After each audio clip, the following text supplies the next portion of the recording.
Finance banking ও বীমা দ্বিতীয় পত্রের গুরুত্বপূর্ণ এমসিকিউ ও সিকিউ ক্লাস। প্রিয় শিক্ষার্থীরা, আজকের ক্লাসে আমরা ফিনান্স ব্যাংকিং ও বীমা দ্বিতীয় পত্রের যত গুরুত্বপূর্ণ এমসিকিউ প্লাস সিকিউ আছে সব সলভ করব, তোমাদেরকে বুঝিয়ে দিব যেন তোমাদের বোর্ড পরীক্ষার জন্য 100% প্রস্তুতি নিশ্চিত হয়। তো চলো আমরা শুরুটা করি আমাদের গুরুত্বপূর্ণ এমসিকিউ দিয়ে। ব্যাংক শব্দটি কোন শব্দ থেকে এসেছে? ব্যাংক শব্দটি কোন শব্দ থেকে এসেছে? তাহলে ব্যাংক শব্দটি এসেছে মূলত ইতালীয় শব্দ থেকে এসেছে। এই ব্যাংক শব্দের উৎপত্তি ঘটেছে মূলত আমাদের কোন শব্দ থেকে? ইতালীয় শব্দ থেকে, অর্থাৎ ইতালি হবে অ্যান্সার। ব্যাংকের জননী কাকে বলা হয়? তাহলে ব্যাংকের জননী কাকে বলা হয়? অপশনে বলতেছে ঋণ, মুদ্রা, মহাজন, স্বর্ণকার। এই যে মহাজন এবং স্বর্ণকার, এরা হচ্ছে ব্যাংক ব্যবসায়ের পূর্বসূরি। এরা কি? পূর্বসূরি। এরা হচ্ছে পূর্বসূরি ব্যাংক ব্যবসায়ের পূর্বসূরি হচ্ছে এই দুইজন। এবং এবং মুদ্রার উৎপত্তির পরেই মূলত মুদ্রার প্রয়োজনে ব্যাংকের উৎপত্তি ঘটে। মুদ্রার প্রয়োজনে কোনটির উৎপত্তি ঘটে? ব্যাংকের উৎপত্তি ঘটে। তাহলে ব্যাংকের জননী হচ্ছে মুদ্রা। এরপরে দেখো, গার্নিশি আদেশ জারি করেন কে? তাহলে তোমাকে বুঝতে হবে গার্নিশি অর্ডার কি, গার্নিশি অর্ডার কাকে বলে। যখন কোনো ব্যক্তি কারো কাছে টাকা পায়, ধরো ধরো আমি তোমাদের কাছে টাকা পাই এবং তোমাদের কারো একজনের টাকা যার কাছে পাই তার টাকা আরেকজনের কাছে আছে। তো আমি যদি আদালতের কাছে শরণাপন্ন হই যে উক্ত ব্যক্তি আমাকে টাকা দিচ্ছে না এবং তার টাকা অন্য একজনের কাছে আছে, তাহলে আদালত গার্নিশি অর্ডার জারি করে কি করতে পারেন? ওই যে তৃতীয় ব্যক্তির কাছ থেকে অর্থ আদায় করে আমাকে দিয়ে দিতে পারে, বা তৃতীয় ব্যক্তিকে আমাকে অর্থ পরিশোধের নির্দেশ দিতে পারে। এইটাকে বলা হয় মূলত গার্নিশি অর্ডার। তাহলে গার্নিশি অর্ডার জারি করেন কে? গার্নিশি অর্ডার জারি করেন মূলত আদালত। গার্নিশি অর্ডার কে জারি করে? আদালত জারি করে। তাহলে অ্যান্সার হচ্ছে আদালত। এরপরে বিশ্বের প্রথম ব্যাংক কোনটি? তাহলে বিশ্বের প্রথম ব্যাংক হচ্ছে খ্রিস্টপূর্ব 600 অব্দে শানসি ব্যাংক, তাই না? শানসি ব্যাংক হচ্ছে আমাদের বিশ্বের প্রথম ব্যাংক। তাহলে প্রথম ব্যাংক কোনটি? Shanxi bank.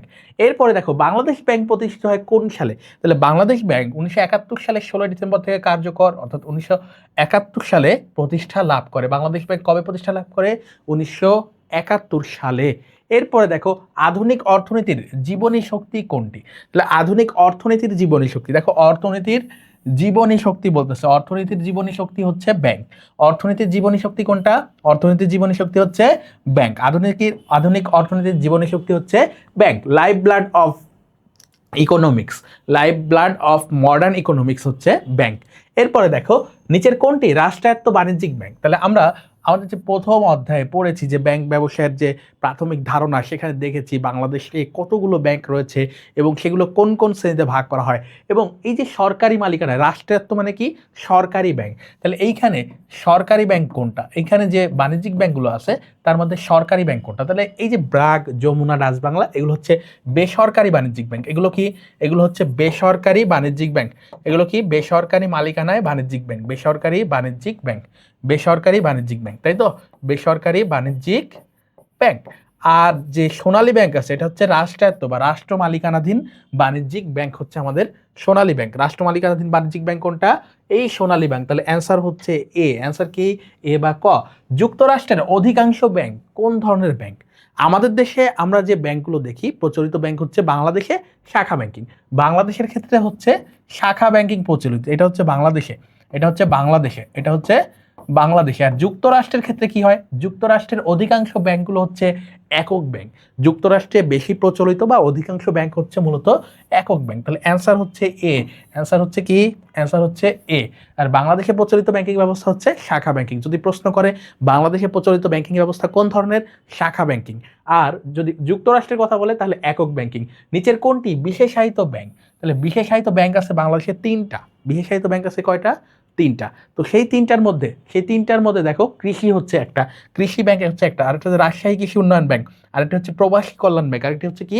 প্রবাসী কল্যাণ ব্যাংক। এই 3টি হচ্ছে আমাদের বিশেষায়িত ব্যাংক।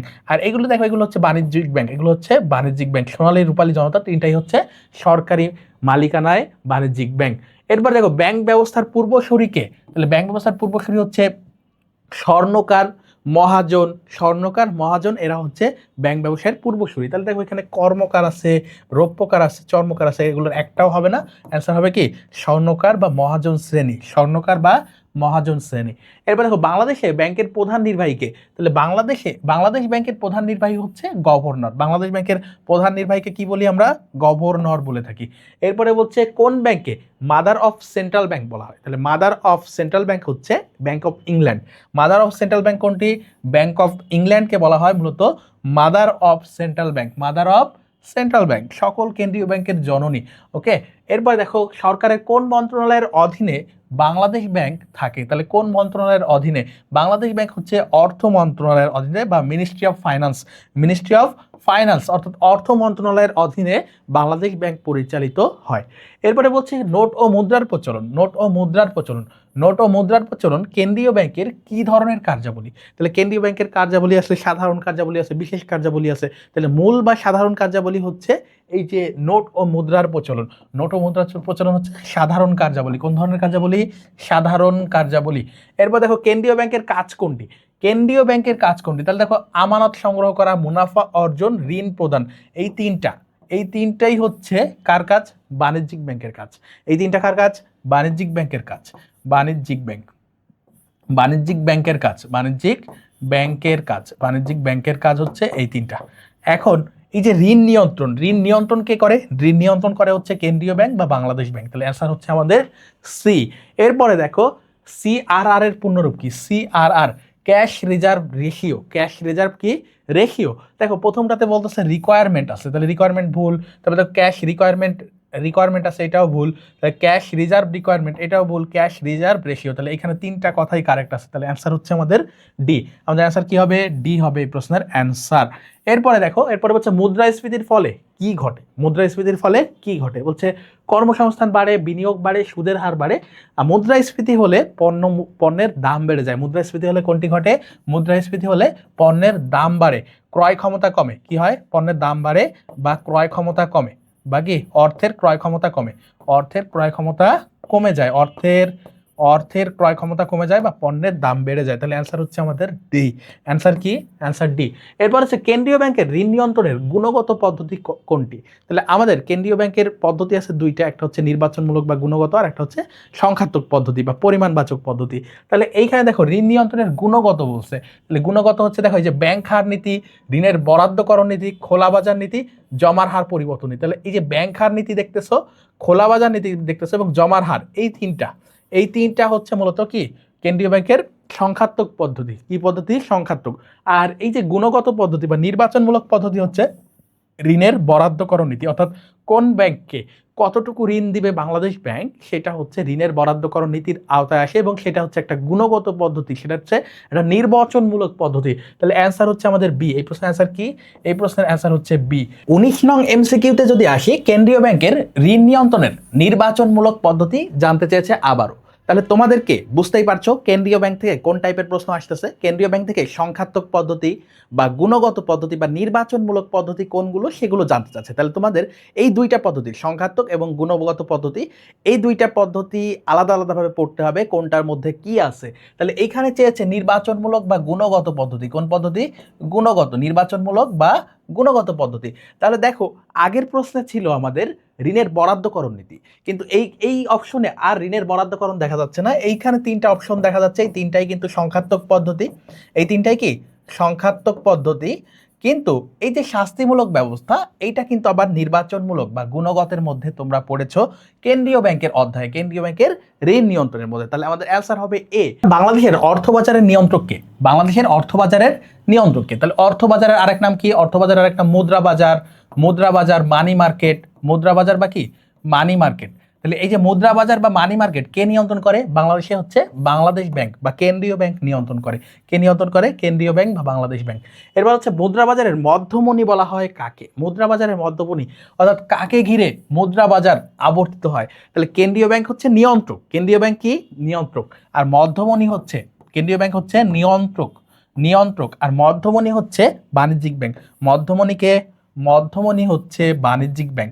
মধ্যমণিকে মুদ্রা বাজারের বা অর্থ বাজারের মধ্যমণি হচ্ছে বাণিজ্যিক ব্যাংক। হচ্ছে বাণিজ্যিক ব্যাংকের প্রধান লক্ষ্য কি? বাণিজ্যিক ব্যাংকের প্রধান লক্ষ্য হচ্ছে মুনাফা অর্জন করা। বাণিজ্যিক ব্যাংকের প্রধান লক্ষ্য কি? বাণিজ্যিক ব্যাংকের প্রধান লক্ষ্য হচ্ছে মুনাফা অর্জন করা। কি করা? মুনাফা অর্জন করা। এরপরে বলছে কোনটি ব্যাংকের গুরুত্বপূর্ণ কাজ। তাহলে দেখো ব্যাংকের গুরুত্বপূর্ণ কাজ বলছে অর্থস্থানীয় তহবিল সংগ্রহ, বৈদেশিক মুদ্রার লেনদেন, আমানত সংগ্রহ, ঋণদান। তাহলে বাণিজ্যিক ব্যাংকের ক্ষেত্রে যে সাধারণভাবে ব্যাংক বললে আমরা সেটাকে বাণিজ্যিক ব্যাংক বুঝি, এবং বাণিজ্যিক ব্যাংকের প্রধান কাজ, বাণিজ্যিক ব্যাংকের প্রধান কাজ হচ্ছে বাণিজ্যিক ব্যাংকের প্রধান কাজ, বাণিজ্যিক ব্যাংকের কি কাজ?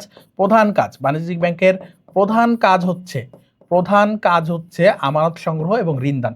বাণিজ্যিক ব্যাংকের প্রধান কাজ কোনটি? আমানত সংগ্রহ এবং ঋণদান। আমানত সংগ্রহ এবং কি? ঋণদান। ওকে, এরপরে দেখো বাণিজ্যিক ব্যাংক কিভাবে তারল্য সংকট মোকাবেলা করে। তাহলে তারল্য সংকট কোনটা? যখন অর্থের প্রয়োজনে গ্রাহক আসতেছে বাট অর্থ প্রদান করতে ব্যর্থ হচ্ছে ব্যাংকগুলো, সেটাকে বলা হয় তারল্য সংকট। এখন এই তারল্য সংকটের ক্ষেত্রে ব্যাংক কি করে?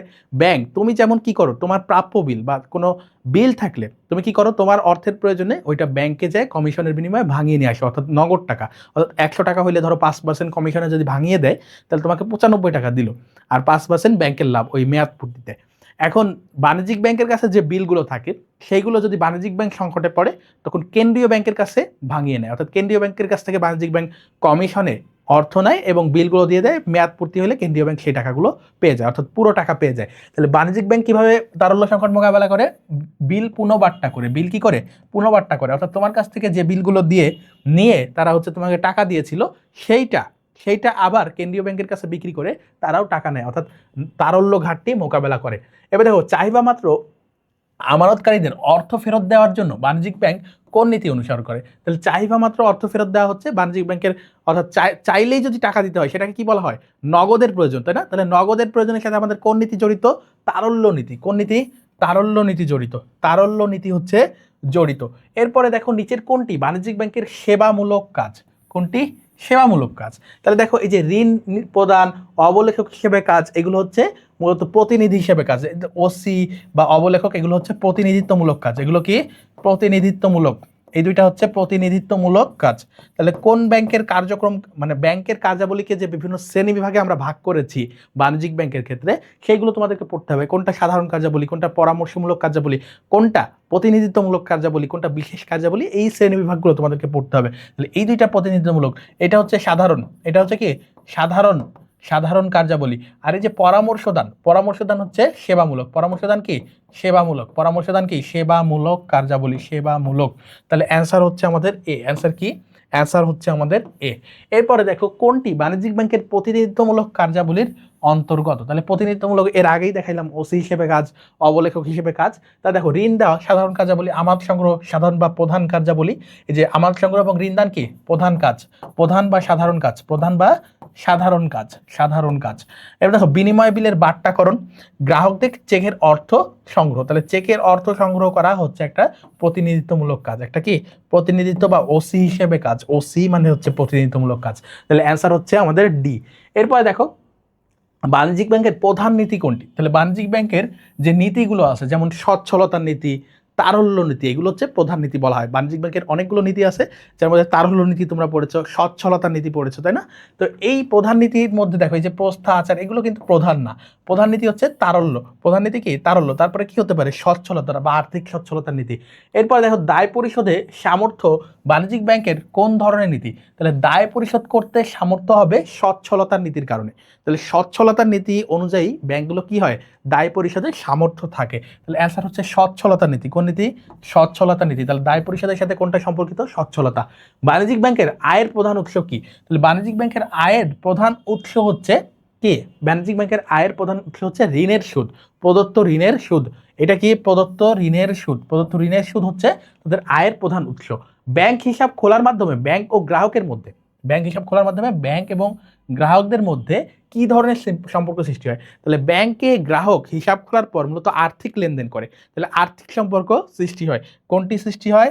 আর্থিক সম্পর্কের সৃষ্টি হয়। তাহলে কোন ধরনের সম্পর্ক হয়? আর্থিক সম্পর্ক।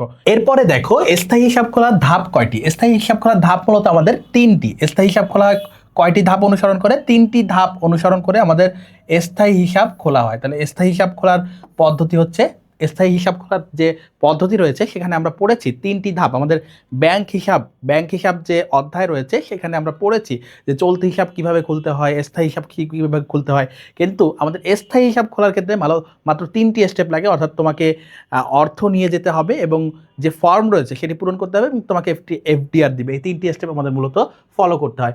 ব্যাংক হিসাব খুলতে পরিচয় দানকারী সাধারণত কে হয়? তাহলে আমাদের চলতি এবং সঞ্চয়ী হিসাব খোলার ক্ষেত্রে পরিচয় দানকারী বা শনাক্তকারী লাগে, এবং এই শনাক্তকারী হতে হয় ব্যাংকের একজন বর্তমান গ্রাহককে।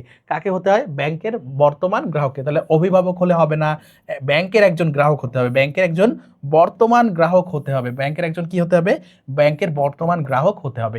এরপরে দেখো কোম্পানির হিসাব খুলতে নিচের কোনটি সংশ্লিষ্ট নয়? তাহলে কোম্পানি বলছে পাবলিক লিমিটেড কোম্পানি, তাহলে ট্রেড লাইসেন্স সব ব্যবসায়ের ক্ষেত্রে লাগে, তাহলে ট্রেড লাইসেন্স লাগবে।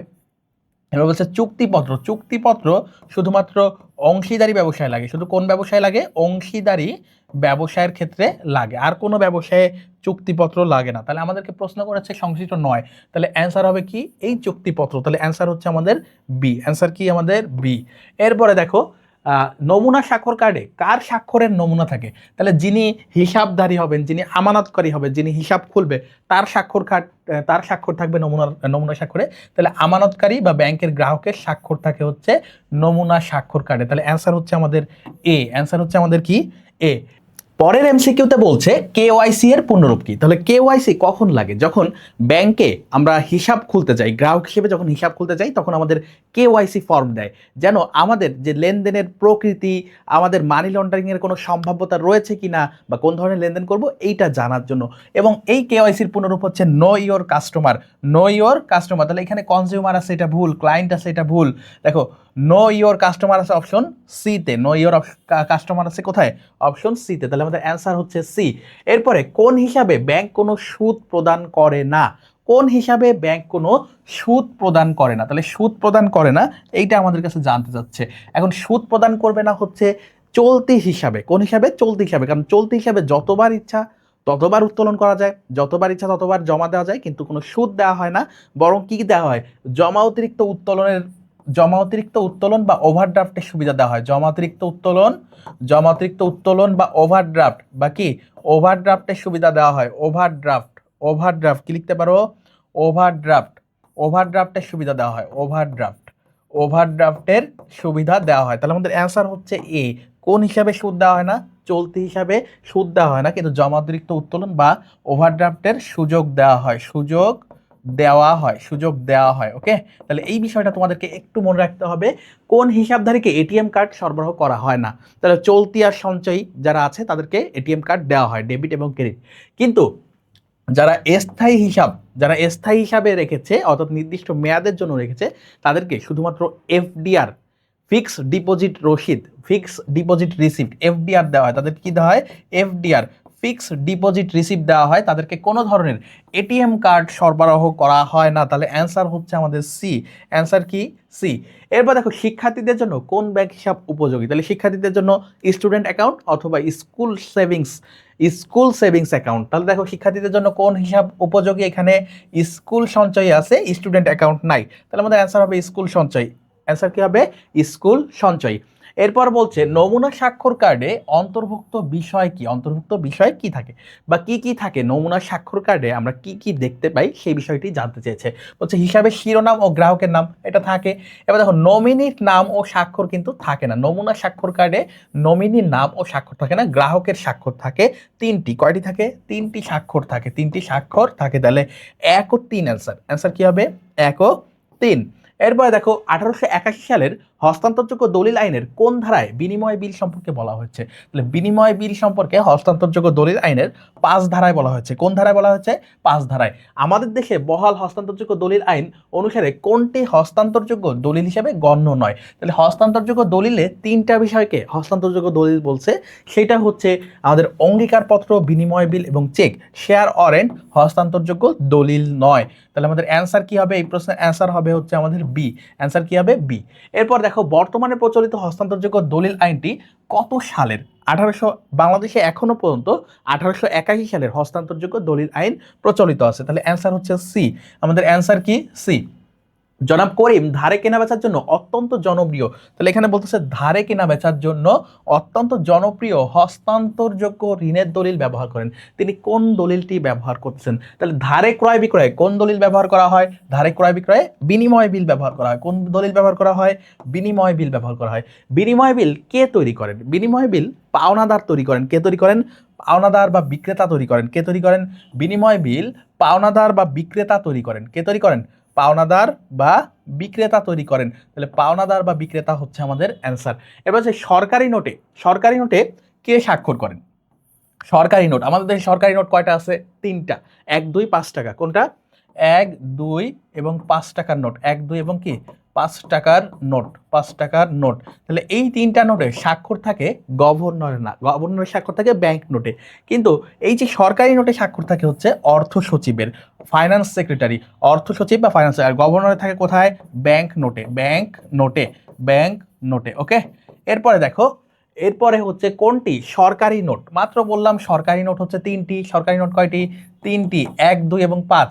এখানে দেখো শুধুমাত্র 5 টাকা আছে, তাহলে অ্যান্সার 5। তাহলে সরকারি নোট 3টি কি কি?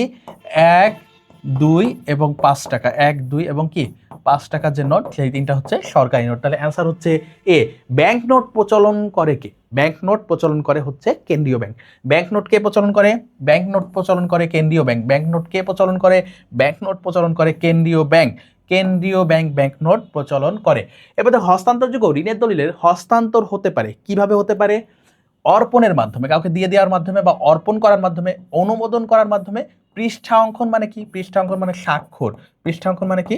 স্বাক্ষর। তাহলে স্বাক্ষরের মাধ্যমেও হতে পারে। তাহলে 3টা মাধ্যমে কিন্তু হস্তান্তরযোগ্য দলিল হস্তান্তর হতে পারে বা একজনের কাছ থেকে আরেকজনের মালিকানায় যেতে পারে। এরপরে দেখো বলছে বিনিময় বিল সম্পর্কে যে উক্তিটি সঠিক।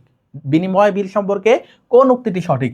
স্ট্যাম্প লাগাতে হয় বিনিময় বিলে। তোমরা যারা বৈশিষ্ট্য পড়ছো, বিনিময় বিলের বৈশিষ্ট্য যারা পড়েছো, স্ট্যাম্প অবশ্যই লাগাতে হয়।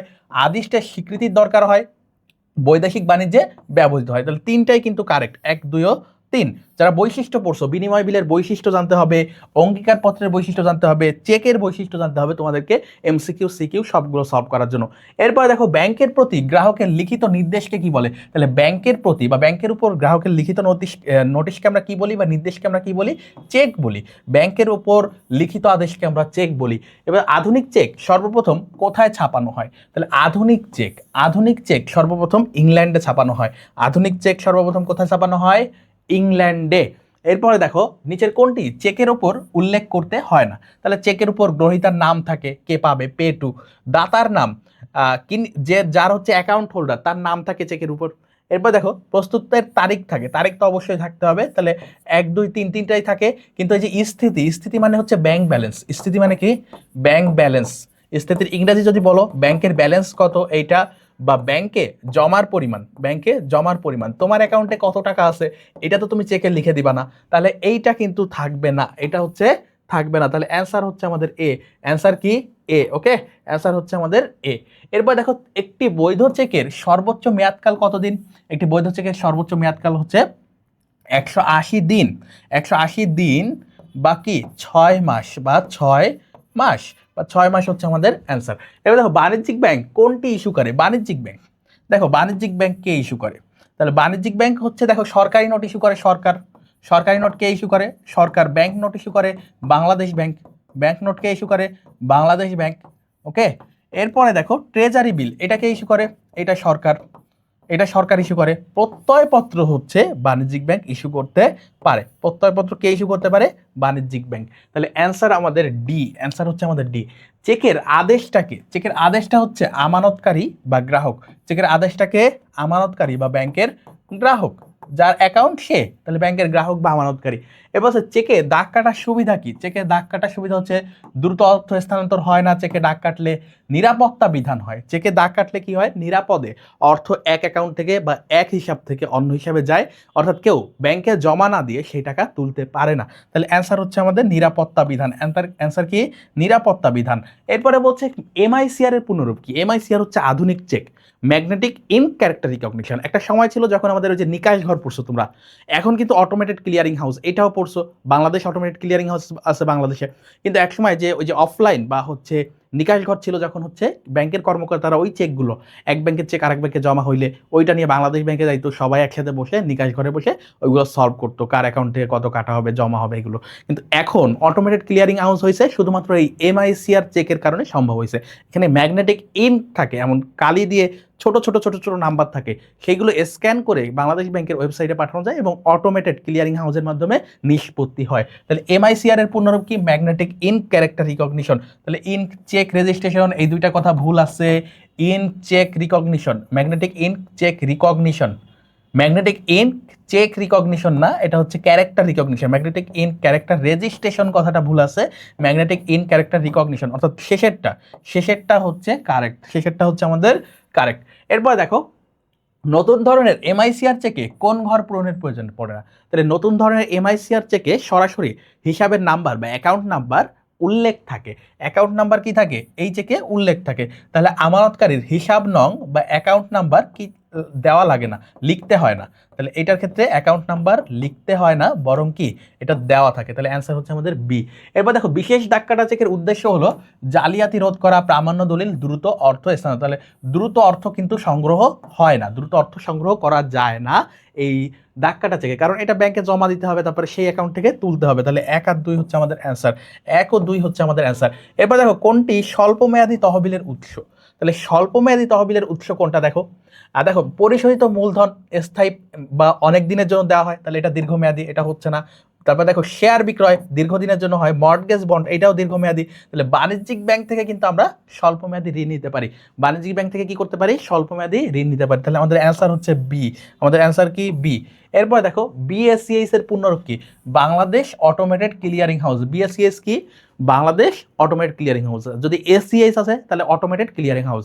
তাহলে Bangladesh automated clearing house, Bangladesh automated clearing house প্রথমটাতেই কারেক্ট আছে। তাহলে অ্যান্সার হচ্ছে আমাদের এ। অ্যান্সার কি? A, Bangladesh automated clearing house, Bangladesh automated clearing house. কোনটি ব্যাংকের ঋণকৃত তহবিল? তাহলে ব্যাংকে আমরা যে টাকা রাখি, আমরা যে টাকা ব্যাংকে আমানত রাখি, ডিপোজিট করি, এইটা ব্যাংকের জন্য কি?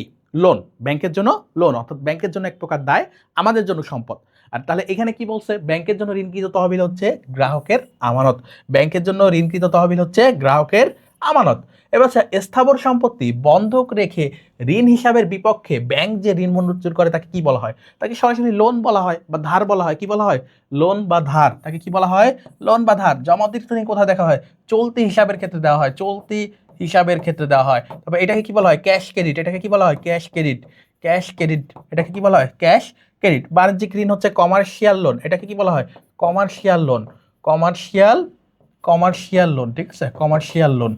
এরপরে দেখো এইটাকে হচ্ছে চলতি হিসাবে দেওয়া হয়, আর ধার বা লোন বলা হয় যেটা বন্ধক রেখে নেওয়া হয়। তাহলে অ্যান্সার আমাদের ডি, অ্যান্সার হচ্ছে আমাদের ডি। এরপরে দেখো কোন ধরনের ঋণ ব্যাংকের সম্পদ। তাহলে দেখো ব্যাংক কোন ধরনের ঋণ দিলে, তাহলে আমরা একটু আগে পড়লাম যে আমাদের আমানত হচ্ছে ব্যাংকের জন্য দায়, কিন্তু ব্যাংক যে আমাদেরকে ঋণ দেয় এটা হচ্ছে ব্যাংকের জন্য কি? সম্পদ। তাহলে ব্যাংকের ঋণ কোনটা দেখো? কুঋণ কি হয় নাকি? সরকারি ঋণ, সরকারি ঋণ ব্যাংকের জন্য সম্পদ না, দায়।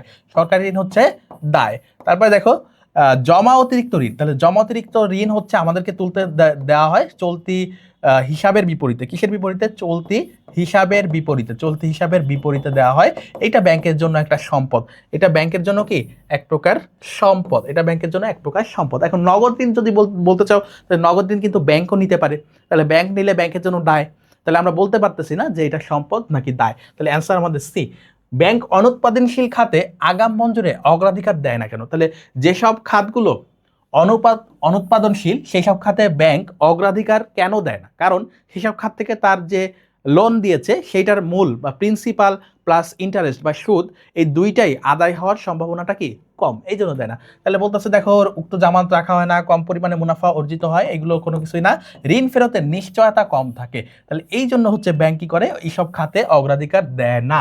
এরপরে 67 দেখো যে বন্ধকি সম্পত্তির দখল ঋণ গ্রহীতার কাছে থাকে, যে সম্পত্তির দখল ঋণ গ্রহীতার কাছে থাকে তাকে কি বলা হয়? তাকে বলা হয় মূলত স্থায়ী বন্ধক, স্থায়ী বন্ধক। তাহলে তুমি ঋণ নিয়েছো কিন্তু সম্পদের কাগজপত্র ব্যাংকের কাছে, কিন্তু দখল তোমার কাছে, তাহলে এটাকে বলা হবে স্থায়ী বন্ধক। এটাকে কি বলা হয়? স্থায়ী বন্ধক। লিয়েন কি? লিয়েন বা হচ্ছে এই যে এইভাবেও লেখা থাকতে পারে LIEN। লিয়েন হচ্ছে সম্পদের উপর ঋণ গ্রহীতার অধিকার, সম্পদের উপর ঋণ গ্রহীতার অধিকার। তুমি ব্যাংক থেকে ঋণ নিয়েছো, তোমার সম্পত্তির কাগজপত্র বা বন্ধক রেখে ঋণ নিয়েছো, এই ক্ষেত্রে তোমার সম্পদের উপর যে দায় আছে বা ব্যাংকের যে অধিকার আছে সেটাকে বলা হয় লিন, সেটাকে কি বলা হয়? লিন। তাহলে দেখো, ঋণ সম্পত্তির উপর ঋণদাতার অধিকার, সম্পত্তির উপর ঋণদাতার অধিকার, সম্পত্তির উপর ঋণদাতার অধিকারকে আমরা কি বলি? লিয়েন বলি।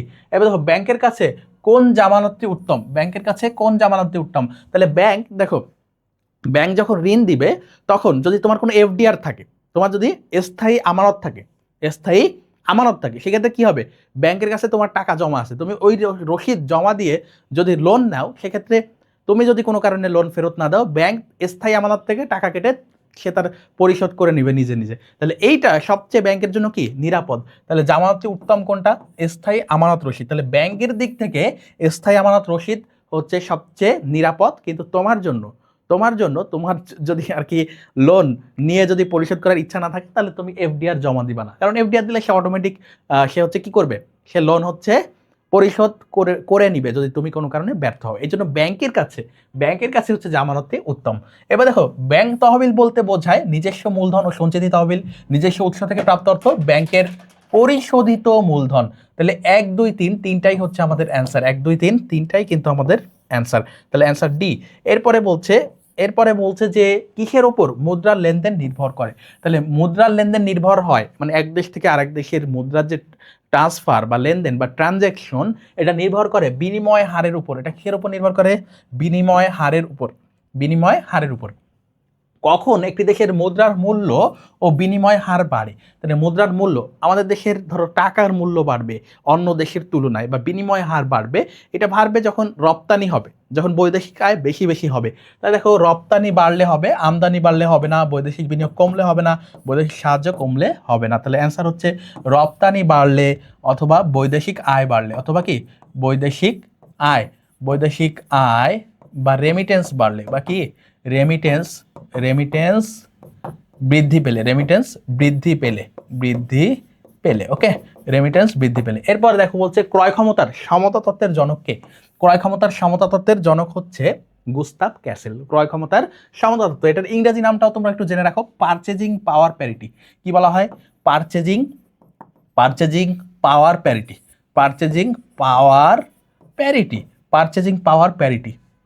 পাওয়ার প্যারিটি অথবা ট্রিপল পি, পারচেজিং পাওয়ার প্যারিটি। ঠিক আছে, আবার এটা দেখে ভাবো না পাবলিক প্রাইভেট পার্টনারশিপ, এটা হচ্ছে পারচেজিং পাওয়ার প্যারিটি। এটার উদ্ভাবক হচ্ছে গুস্তাভ ক্যাসেল। এটার উদ্ভাবক কে? Gustave castle. ওকে, এরপর দেখো, বিনিময় হার নির্ধারণের আধুনিক পদ্ধতি কোনটা? তাহলে বিনিময় হার নির্ধারণ, দেখো এখানে স্বর্ণমান পদ্ধতি আছে, ক্রয় ক্ষমতার সমতা তত্ত্ব আছে, এগুলো আগে ব্যবহৃত হয়। এখন দেখো, চাহিদা ও যোগান তত্ত্ব হচ্ছে আধুনিক পদ্ধতি। চাহিদা ও যোগান তত্ত্ব হচ্ছে আধুনিক পদ্ধতি। চাহিদা ও যোগান তত্ত্ব কি? আধুনিক পদ্ধতি। এবং এটার ইংরেজি হচ্ছে supply and demand theory. Supply and demand theory বা ডিমান্ড অ্যান্ড সাপ্লাই থিওরি। কি বলা হয়? ডিমান্ড অ্যান্ড সাপ্লাই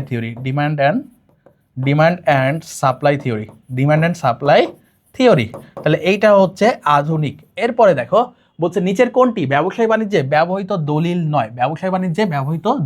নয়? তাহলে দেখো, প্রত্যয়পত্র, ব্যাংকের গ্যারান্টি, পে অর্ডার, এগুলো সব কিছুই কেনা বেচা বা বৈদেশিক বাণিজ্যে ব্যবহার হয়। কিন্তু এই যে ভ্রাম্যমাণ নোট কে ব্যবহার করে? ট্রাভেলকারী বা যিনি ভ্রমণকারী আছে সে ব্যবহার করে। তাহলে এই যে ভ্রমণকারীর নোট, এটা হচ্ছে বৈদেশিক বাণিজ্যে বা দেশের ব্যবসায় বাণিজ্যে ব্যবহার করা হয় না। তাহলে অ্যান্সার হচ্ছে আমাদের এ। অ্যান্সার কি আমাদের? এ।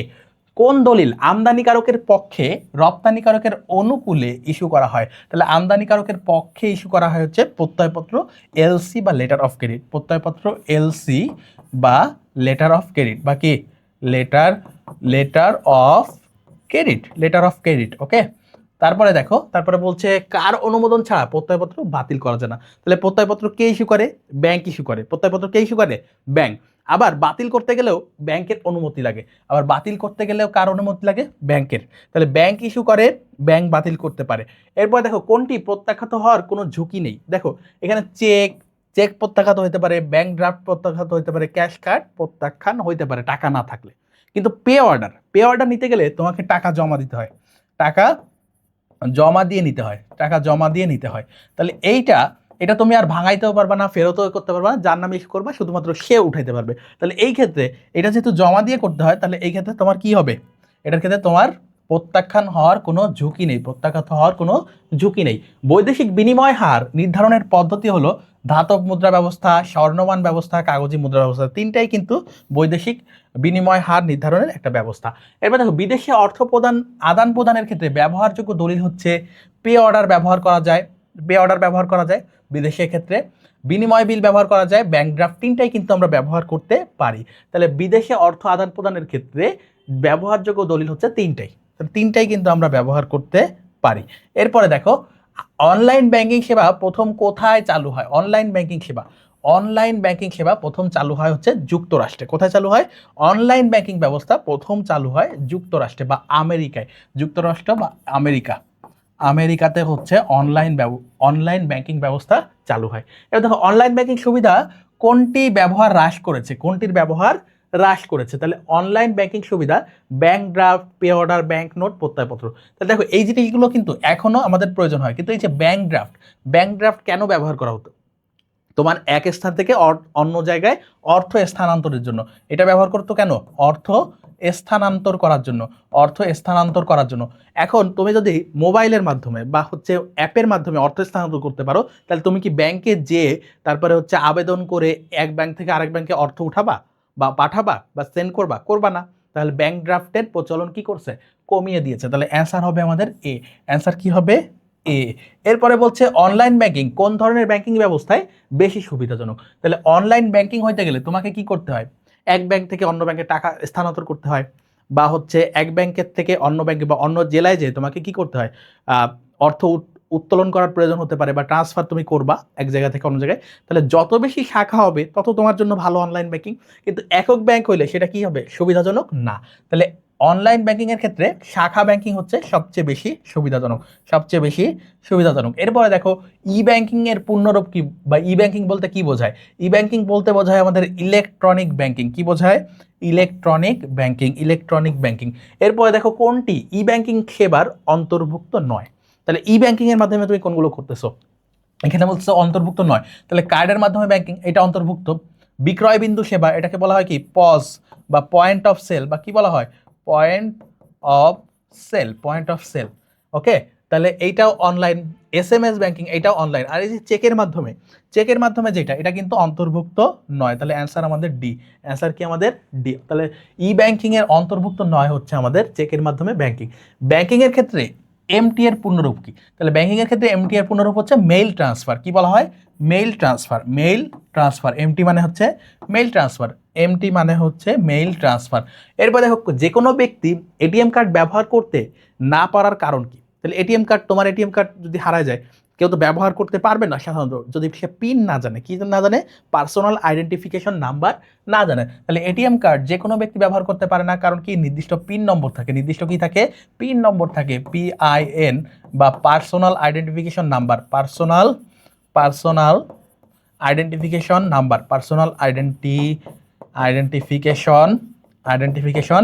নাম্বার থাকে। তো এইটা না জানলে তার পক্ষে তো ব্যবহার করা সম্ভব হবে না। তাহলে অ্যান্সার আমাদের বি। অ্যান্সার কি? অ্যান্সার হচ্ছে আমাদের বি, পিন নম্বর থাকে। এরপরে দেখো, এটিএম এর পূর্ণরূপ কি? এটিএম এর পূর্ণরূপ হচ্ছে অটোমেটেড টেলার মেশিন। তাহলে এতেই কারেক্ট আছে। অ্যান্সার হচ্ছে আমাদের এ। 89 আসো, কোন কাজে ডেবিট কার্ড ব্যবহার করা যায়? তাহলে প্রথমটা বলছে পারচেজিং মানে হচ্ছে ক্রয়। পারচেজিং মানে কি? ক্রয়। তাহলে ক্রয় করতে আমরা ডেবিট কার্ড ব্যবহার করতে পারি। দেখো, fund transfer, selling, data transfer তো হবেই না। সেলিং এর ক্ষেত্রে কি? যিনি বিক্রয় করে সে তো টাকা পাবে, সে তো তার ডেবিট কার্ড ব্যবহার করবে না। ফান্ড ট্রান্সফার ক্ষেত্রে আমরা মোবাইল ব্যাংকিং বা হচ্ছে কি করি? MFS বা হচ্ছে অ্যাপস ব্যবহার করি। তাহলে আমাদের অ্যান্সার হচ্ছে এ। অ্যান্সার কি? অ্যান্সার হচ্ছে আমাদের এ। পারচেজিং মানে হচ্ছে ক্রয়। এরপরে দেখো, সুইফট কি? সুইফট হচ্ছে একটি আন্তঃব্যাংক পরিশোধ পদ্ধতি বা সমিতি। সুইফট কি? একটি আন্তঃব্যাংক, আন্তর্জাতিকভাবে একটি আন্তঃব্যাংক পরিশোধ পদ্ধতি বা সমিতি। তাহলে অ্যান্সার আমাদের বি। অ্যান্সার কি? বি। এরপর দেখো, নিচের কোনটি বিমার প্রধান উদ্দেশ্য? বিমা ব্যবসায়ের প্রধান উদ্দেশ্য কি? তাহলে বিমা ব্যবসায়ের উদ্দেশ্য হচ্ছে ঝুঁকি বন্টন করা। ঝুঁকি হ্রাস করতে পারে না, কিন্তু একজনের ঝুঁকি প্রিমিয়ামের মাধ্যমে অনেকজনের কাছ থেকে প্রিমিয়াম নিয়ে একজনকে ক্ষতিপূরণ দেয়, বা যার ক্ষতি হয় তাকে ক্ষতিপূরণ দেয়। তাহলে এটা হচ্ছে কি? ঝুঁকি বন্টন ব্যবস্থা। তাহলে বিমার উদ্দেশ্য কি? ঝুঁকি বন্টন। বিমার উদ্দেশ্য কি? ঝুঁকি বন্টন। এরপর দেখো বিমা কি, বিমা হচ্ছে ঝুঁকি প্রতিরোধকারী ব্যবসায় ঝুঁকির বিপক্ষে আর্থিক প্রতিরক্ষা ব্যবস্থা, ঝুঁকির বিপক্ষে আর্থিক প্রতিরক্ষা ব্যবস্থা হচ্ছে বিমা। এরপর হচ্ছে ব্যবসায় সম্প্রসারণে বিমার প্রধান গুরুত্ব কোনটি, বিমার প্রধান গুরুত্ব এখানে দেখো সম্প্রসারণে বলছে, সম্প্রসারণ মানে কি বৃদ্ধি করা। তাহলে বিমা তুমি কখন কখন ব্যবসায় সম্প্রসারণ করবা, যখন তোমার ঝুঁকি কমে যাবে, বিমার মাধ্যমে তোমার ঝুঁকি কি হয়, ঝুঁকি বন্টন হয়ে যায়। তাহলে এই যে ঝুঁকি বন্টন হচ্ছে এর কারণে কি হচ্ছে, তোমার আর্থিক নিরাপত্তা বিধান কিন্তু বিমার মাধ্যমে হয়, অপশন বিতে যেটা দেখতেছো। কিন্তু এখানে বলছে সম্প্রসারণে, তাহলে সম্প্রসারণ মানে কি ব্যবসায় বাণিজ্য বৃদ্ধি করা।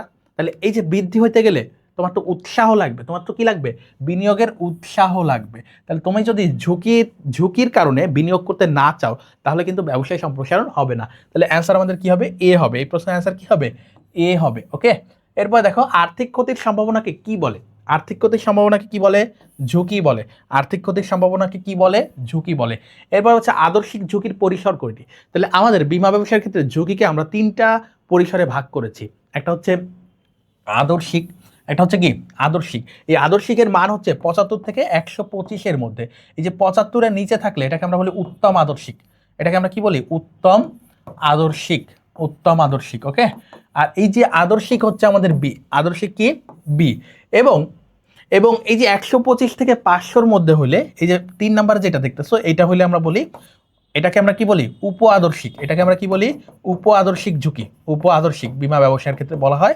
এবং 500 নম্বরের উপরে হলে সেটা কি, সেটা কি অত্যন্ত ঝুঁকিপূর্ণ বা গ্রহণযোগ্য না, সেটা কি গ্রহণযোগ্য না, বীমা কোম্পানির জন্য সেটা গ্রহণযোগ্য নয়। তাহলে বি হচ্ছে আমাদের এই প্রশ্নের অ্যান্সার। উত্তম আদর্শিক আসলে 75-এর নিচে, উপ আদর্শিক হলে 125 থেকে 500-এর মধ্যে, আর যদি বলে 500 নম্বরের উপরে তখন বলবা বীমা কোম্পানির এই ঝুঁকি গ্রহণ করা উচিত নয়। ওকে, যে কোনোভাবে প্রশ্ন আসতে পারে। বীমাযোগ্য স্বার্থ বলতে মূলত কার স্বার্থকে বোঝায়, তাহলে বীমাযোগ্য স্বার্থ বলতে আমরা মূলত বীমা গ্রহীতার স্বার্থকে বুঝি। কার স্বার্থকে বুঝি, বীমা গ্রহীতা। কোন নীতির ভিত্তিতে স্বামী তার স্ত্রীর জীবনের উপর বীমা করতে পারে, তাহলে স্বামী তার স্ত্রীর জীবনের উপর বীমা করতে পারে মূলত বীমাযোগ্য স্বার্থের জন্য। কোন স্বার্থের জন্য, বীমাযোগ্য স্বার্থ আছে এই জন্য, বীমাযোগ্য স্বার্থ আছে এই জন্য। তাহলে বীমা ব্যবসার একটা নীতি হচ্ছে বীমাযোগ্য স্বার্থের নীতি। তোমার যদি স্বার্থ না থাকে তুমি সেই সম্পদের উপর বিনিয়োগ করতে পারবা না। ওকে, এখন যদি আমাকে বলা হয় একজন রাস্তার একজন পাগল ব্যক্তি তার উপর বীমা করতে বা তার জীবনের উপর বীমা, আমি করতে পারবো না, কারণ কি আমার বীমাযোগ্য স্বার্থ নাই। ওকে, তাহলে অ্যান্সার হচ্ছে এ। এরপর দেখো বীমা চুক্তির অপরিহার্য পক্ষ কয়টি, তাহলে বীমা চুক্তির অপরিহার্য পক্ষ হচ্ছে 3টি। বীমা চুক্তির অপরিহার্য পক্ষ কয়টি, 3টি। বীমা চুক্তির অপরিহার্য পক্ষ হচ্ছে 3টি। এবার নিচের কোনটি বীমা চুক্তির সাধারণ উপাদান, বীমা চুক্তির সাধারণ উপাদান হচ্ছে, দেখো এই সবগুলো হচ্ছে প্রত্যক্ষ বা প্রধান কারণ আর প্রধান নীতি, আর এই যে সাধারণ উপাদান হচ্ছে প্রস্তাব ও স্বীকৃতি, প্রস্তাব ও স্বীকৃতি হচ্ছে সাধারণ উপাদান। এরপর দেখো ইন্টারনেট ব্যাংকিং এর সবচেয়ে বড় প্রতিবন্ধকতা কি, তাহলে ইন্টারনেট ব্যাংকিং এর সবচেয়ে বড় প্রতিবন্ধকতা, সমস্যা বা লিমিটেশন বা সীমাবদ্ধতা, এটা কি, আমাদের ইন্টারনেট ব্যাংকিং এর ক্ষেত্রে জালিয়াতি বা নিরাপত্তার যে ঘাটতি, নিরাপত্তার ঘাটতি, হ্যাক করা, এই বিষয়গুলো হচ্ছে সবচেয়ে বড় বাধা, সবচেয়ে বড় বাধা। তাহলে নিরাপত্তার ঝুঁকি, কোন ঝুঁকি সবচেয়ে বড় বাধা, নিরাপত্তার ঝুঁকি। এরপর দেখো নিচের কোনটি নিশ্চয়তার চুক্তি, তাহলে দেখো নৌ বিমা, অগ্নি বিমা, শস্য বিমা, এই সবগুলোই কি, এই সবগুলো হচ্ছে ক্ষতিপূরণের চুক্তি। এগুলো কি ক্ষতিপূরণের চুক্তি, এগুলো হচ্ছে ক্ষতিপূরণ, অর্থাৎ তোমার যে সম্পদ ক্ষতি হবে সেটা হচ্ছে ক্ষতিপূরণের, সেটা ক্ষতিপূরণ দিয়ে দিবে কোম্পানি। কিন্তু জীবনের ক্ষতিপূরণ তো হয় না, জীবনের বিপক্ষে জীবন তো দেওয়া সম্ভব নয়, এই জন্য এইটা হচ্ছে আর্থিক নিশ্চয়তার চুক্তি। জীবন বীমা কি, আর্থিক নিশ্চয়তা। জীবন বীমা কি প্রদান করে, আর্থিক নিশ্চয়তা, কিন্তু কোনো প্রকার ক্ষতিপূরণের চুক্তি নয়। এটা কি ক্ষতিপূরণের চুক্তি নয়, ক্ষতিপূরণের চুক্তি হচ্ছে এই 3টা। তাহলে আমাদের অ্যান্সার হচ্ছে ডি। আমাদের এই প্রশ্নের অ্যান্সার কি, এই প্রশ্নের অ্যান্সার ডি। সাময়িক বীমাপত্রের মেয়াদ সর্বোচ্চ কত বছর হতে পারে, তাহলে সাময়িক বীমাপত্রের মেয়াদ সর্বোচ্চ হতে পারে 5 বছর। সর্বোচ্চ কত দিনের জন্য হতে পারে, 5 বছর। এরপর হচ্ছে বিমাকৃত ব্যক্তির মৃত্যুর পর বীমা দাবি পরিশোধ করা হয় কোন কোন বিমায়, তাহলে বিমাকৃত ব্যক্তির মৃত্যু হয়ে যাবে তারপরে বীমা দাবি পরিশোধ করবে, তাহলে সে বেঁচে থাকতে ওই বীমা দাবি পরিশোধ হবে না, তাহলে এটা হবে আজীবন বীমাপত্রে। এটা হবে কোথায়, আজীবন বীমাপত্রে। তাহলে অ্যান্সার আমাদের ডি, সাময়িক বিমাপত্রের মেয়াদ সর্বনিম্ন কত সময়ের জন্য? তাহলে সাময়িক বিমাপত্র সর্বোচ্চ করা যায় আমরা দেখেছি 5 বছর, সর্বনিম্ন করা যায় 3 মাসের জন্য। সর্বনিম্ন কয় মাসের জন্য? 3 মাস। এবার দেখো কোন ধরনের জীবন বিমা পত্রে প্রিমিয়ামের হার বেশি হয়? তাহলে মেয়াদি জীবন বিমা। মেয়াদি জীবন বিমাতে কি হচ্ছে, তোমার মেয়াদ প্রতিতে আসলের সাথে বোনাস দিতে হচ্ছে। আসলের সাথে কি হচ্ছে? বোনাস দিতে হচ্ছে। তাহলে জীবন বিমা পত্রের ক্ষেত্রে, জীবন বিমার ক্ষেত্রে, মেয়াদি বিমা পত্রের ক্ষেত্রে, কোন বিমা পত্রের ক্ষেত্রে? মেয়াদি বিমার ক্ষেত্রে প্রিমিয়ামের হার বেশি হয়, কারণ এটার ক্ষেত্রে কি তোমার মেয়াদ শেষে তোমাকে একটা অ্যামাউন্ট কিন্তু দিতে হচ্ছে বিমা কোম্পানিকে। ওকে, এরপর দেখো কোন বিমার ক্ষেত্রে গ্রুপ বিমা প্রযোজ্য? গ্রুপ বিমা প্রযোজ্য কোন ক্ষেত্রে? তাহলে গ্রুপ বিমা প্রযোজ্য হচ্ছে প্রতিষ্ঠানের সকল কর্মচারীদের জন্য আমরা যে বিমা করি সেটাই হচ্ছে গ্রুপ বিমা। সেটা হচ্ছে কি গ্রুপ বিমা বা বিমা। কোন বিমার ক্ষেত্রে গ্রুপ বিমা প্রযোজ্য?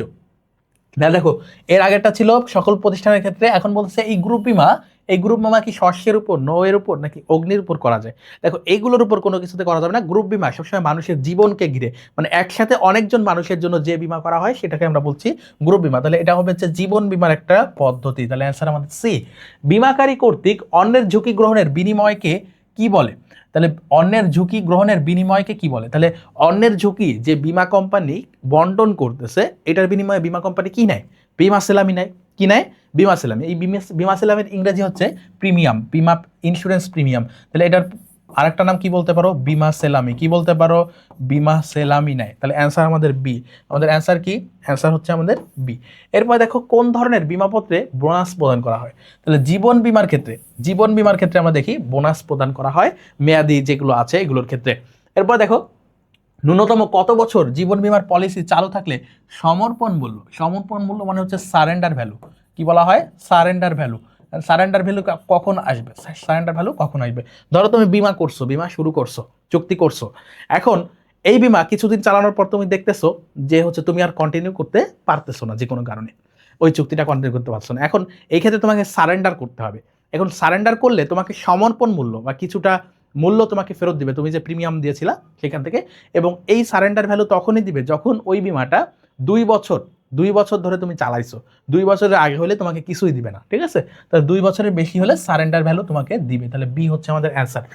এবার দেখো কোন বিমার ফলে আমদানি রপ্তানি বাণিজ্যের উন্নয়ন ঘটে? তাহলে আমদানি রপ্তানি বাণিজ্য বেশিরভাগ হয় নৌপথে। কোন পথে? নৌপথে। তাহলে নৌ বিমা হবে অ্যান্সার। তাহলে অ্যান্সার কি হবে?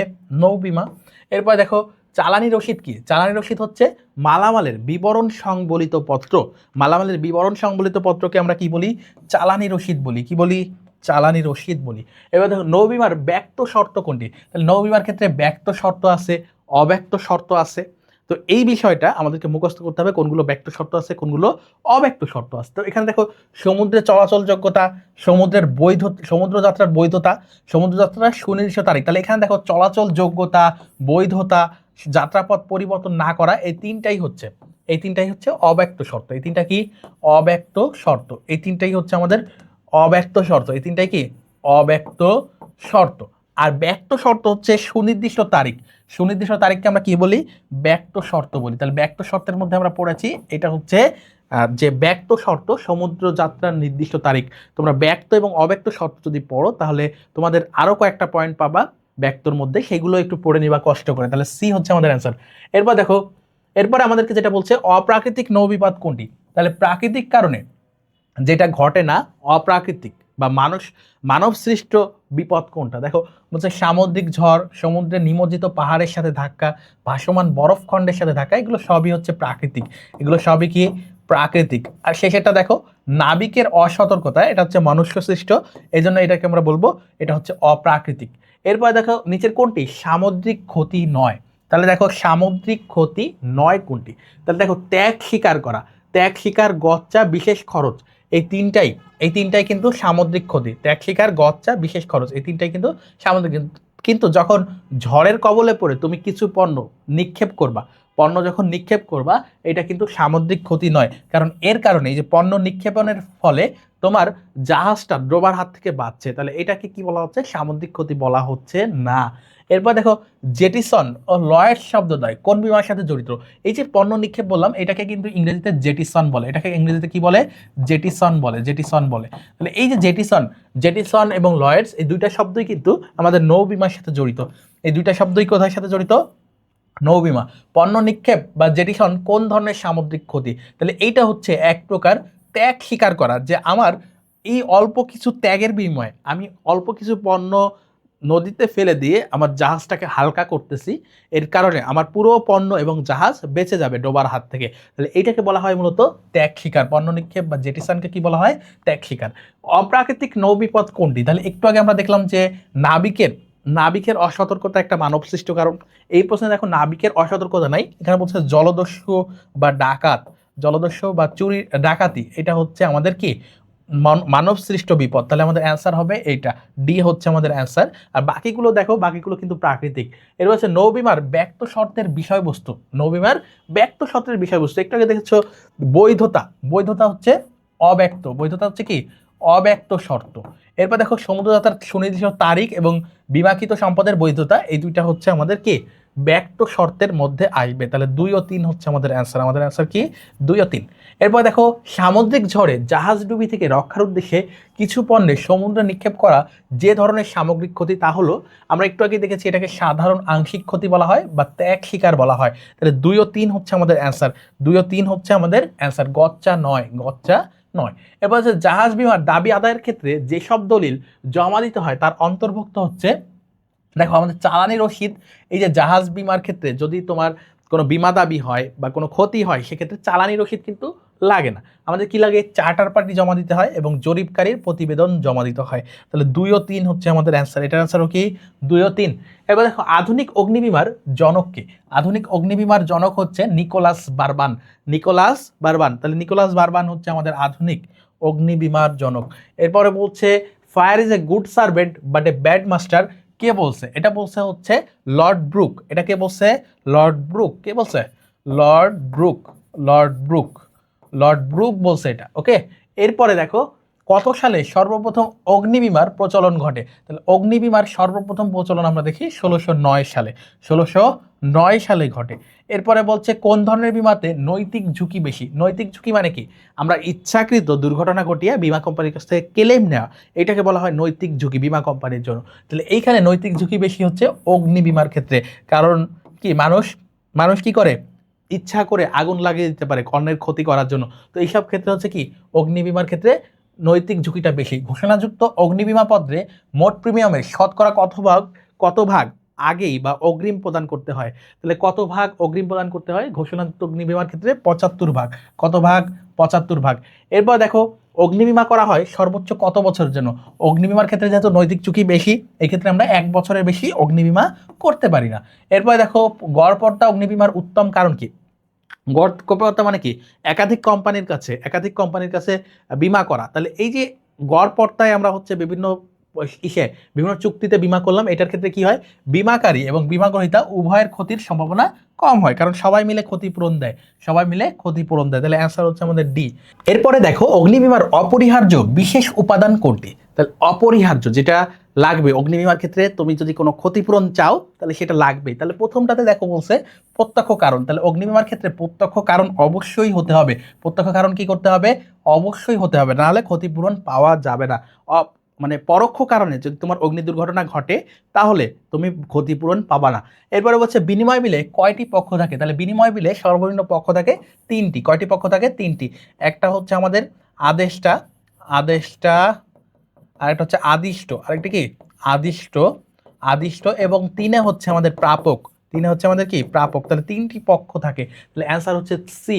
অগ্নিজনিত ক্ষতির নৈতিক ঝুঁকি হলো শত্রু কর্তৃক অগ্নিসংযোগ, অসতর্কতা, অগ্নি নির্বাপক ব্যবস্থার অভাব। তাহলে 3টাই কিন্তু আমাদের অগ্নি সংক্রান্ত নৈতিক ঝুঁকির কারণ। তাহলে 1, 2 ও 3, 1, 2 ও 3। এবার হচ্ছে কোন ধরনের দুর্ঘটনার ব্যাপকতায় দুর্ঘটনা বীমা চালু হয়?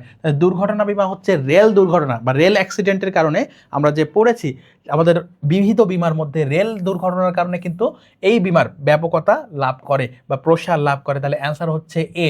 এবার বাংলাদেশে স্বাস্থ্য বীমা প্রচলন করেন কে? তাহলে বাংলাদেশে স্বাস্থ্য বীমার প্রচলন করেন হচ্ছে ডক্টর জাফরুল্লাহ চৌধুরী, ডক্টর জাফরুল্লাহ চৌধুরী।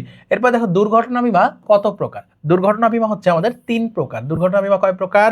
3 প্রকার। দুর্ঘটনা বীমা হচ্ছে 3 প্রকার। এরপরে দেখো বলছে সম্পত্তি দুর্ঘটনা বীমার উদাহরণ কোনটি? সম্পত্তি দুর্ঘটনা বীমার উদাহরণ কোনটি? তা দেখো সম্পদ হতে পারে আমাদের হচ্ছে গবাদি পশু সম্পদ হচ্ছে আমাদের এক প্রকার, গবাদি পশু হচ্ছে এক প্রকার সম্পদ। তাহলে সম্পত্তি দুর্ঘটনা বীমার উদাহরণ হচ্ছে গবাদি পশু বীমা, গবাদি পশু বীমা। এবার দেখো ব্যক্তিগত দুর্ঘটনা বীমার প্রিমিয়াম নির্ধারণের বিবেচ্য বিষয় কোনটি? তাহলে ব্যক্তিগত দুর্ঘটনার ক্ষেত্রে আমরা প্রিমিয়াম বা বীমা সেলামি কত হবে, কোম্পানি আমাদের কাছ থেকে কত চার্জ করবে, এটা নির্ধারণ করা হয় ওই ব্যক্তির পেশার উপর, ওই ব্যক্তির কি কাজ করে। ওই ব্যক্তি যদি স্বাভাবিক কাজ করে, ওই ব্যক্তি যদি ধরো ব্যাংকে চাকরি করে, তাহলে তার ঝুঁকি যেমন, পাশাপাশি একজন হচ্ছে ফ্যাক্টরিতে কাজ করে, তাহলে তার ঝুঁকি বেশি এই ব্যাংক কর্মকর্তার তুলনায়। তাহলে ব্যক্তির পেশা হচ্ছে প্রিমিয়াম বা বীমা সেলামি নির্ধারণে কি ভূমিকা রাখে। শস্য বীমা কোন বীমার অংশ? তাহলে শস্য বীমা হচ্ছে কৃষি বীমার অংশ। শস্য বীমা কোন বীমার অংশ? কৃষি বীমার অংশ। এরপর হচ্ছে গবাদি পশু বীমা। গবাদি পশু বীমা চুক্তি সাধারণত কত বছরের জন্য করা হয়? তাহলে গবাদি পশু বীমা হচ্ছে 1 বছর বা তার কম সময়ের জন্য করা হয়। 1 বছর বা তার কম সময়ের জন্য করা হয়। কতদিনের জন্য করা হয়? 1 বছর বা তার কম সময়ের জন্য করা হয়। 1 বছর বা তার কম সময়ের জন্য। তাহলে অ্যান্সার হচ্ছে আমাদের সি। অ্যান্সার কি আমাদের এই প্রশ্নের অ্যান্সার হচ্ছে সি। তাহলে 1 বছর বা তার কম সময়ের জন্য করা হয়। এর হচ্ছে শস্য বীমার সামাজিক ঝুঁকি কি? শস্য বীমার ক্ষেত্রে সামাজিক ঝুঁকি কি? চুরি হতে পারে, ডাকাতি হতে পারে, অগ্নি বা আগুন লাগতে পারে। সামাজিক বলছো, দেখো সামাজিক হলে নিজের এই যে অবহেলা এবং অসতর্কতা, এটা হচ্ছে ব্যক্তিগত, এটা হচ্ছে ব্যক্তিগত, এটা সামাজিক নয়, এটা হচ্ছে সামাজিক নয়। তাহলে 1 আর 2 হচ্ছে আমাদের অ্যান্সার, 1 ও 2 হচ্ছে আমাদের অ্যান্সার। এরপরে দেখো যানবাহন বীমার অন্তর্ভুক্ত হলো, যানবাহন বীমার অন্তর্ভুক্ত হচ্ছে মোটর গাড়ি, বিমান বীমা, বিমান ও যানবাহনের মধ্যে যাবে মোটরসাইকেল। তাহলে 3টাই হচ্ছে আমাদের অ্যান্সার। আমাদের অ্যান্সার কি 1, 2 ও 3। এরপরে দেখো বলছে সম্পত্তি দুর্ঘটনা বীমার অন্তর্গত কি? তাহলে সম্পত্তি দুর্ঘটনা বীমা, সম্পত্তি দুর্ঘটনা বীমা বলছে মোটর যান সম্পত্তি আমাদের শস্য সম্পদের মধ্যে যেতে পারে, কৃষির মধ্যে যেতে পারে, কিন্তু যে দায় বীমা, পণ্য দায় বীমা আমাদের কোনোভাবেই সম্পত্তি দুর্ঘটনার মধ্যে যাবে না। তাহলে 1 ও 2 হচ্ছে আমাদের অ্যান্সার। এটা হচ্ছে দায় বীমার অন্তর্গত, এটা হচ্ছে আমাদের দায় বীমার অন্তর্গত, দায় বীমা। তাহলে অ্যান্সার হচ্ছে আমাদের 1 ও 2। অ্যান্সার কি 1 ও 2।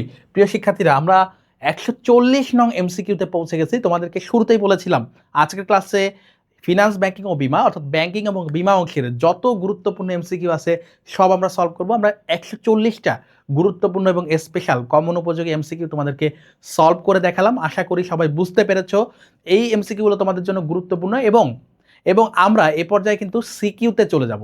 সিকিউতে বেশ কয়েকটি সিকিউ আমরা সলভ করব এবং তোমাদের জন্য এই সিকিউগুলো বোঝাটা জরুরি। যারা ধৈর্য ধরে ক্লাস করছো তাদেরকে আন্তরিক ধন্যবাদ জানাচ্ছি। আমরা এখন চলে যাব আমাদের সিকিউ ক্লাসে। তো প্রথম সিকিউতে আমরা যদি প্রথমে ক এবং খ সলভ করে নিই, বলছে ব্যাংকারকে, তাহলে ব্যাংকিং ব্যবসায় জড়িত, ব্যাংকিং ব্যবসায় জড়িত ব্যক্তিবর্গকেই আমরা কি বলি?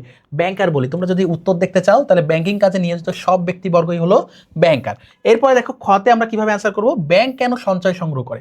তাহলে ব্যাংক মূলত আমানতকারীদের কাছ থেকে অর্থ সংগ্রহ করে সেগুলো আবার ঋণ আকারে প্রদান করে বিনিয়োগ বৃদ্ধি করে, ব্যবসায় বাণিজ্যের সম্প্রসারণ ঘটায়, এই জন্যই মূলত আমানত সংগ্রহ করে। তাহলে ব্যাংক অর্থনৈতিক কাজ পরিচালনা করতে সঞ্চয় সংগ্রহ করে, এই কথাটা তোমাদেরকে প্রথমে বলতে হবে। এরপরে ব্যাখ্যা লিখতে হবে কীভাবে সঞ্চয়কারী থেকে সঞ্চয় আমানত হিসেবে গ্রহণ করে ঋণ গ্রহীতাদের ঋণ দেয় এবং হচ্ছে কাজের মাধ্যমে ব্যাংক সঞ্চয় গ্রহণ করে, মূলত সঞ্চয়কারী অর্থ ঋণ দেওয়ার কাজে ব্যবহার ব্যাংক সঞ্চয় গ্রহণ করে এবং অর্থনৈতিক কার্যাবলীতে কি করে ভূমিকা রাখে। তো এইভাবে আমাদের 2টা পয়েন্টে যদি খ লিখতে পারি তাহলে আমরা 2 এ 2 পাবো।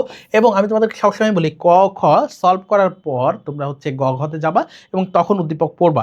এর কারণ হচ্ছে তুমি যখন প্রশ্ন পেয়েছো তখন তো তুমি সিলেক্ট করেছো যে আমি এই 7টার উত্তর লিখবো। তাহলে এই 7টা তুমি তো সিলেক্ট করাই আগে কিন্তু একবার চোখ বুলিয়ে নিয়েছো উদ্দীপকগুলো, তারপরে তুমি ডিসিশন নিয়েছো।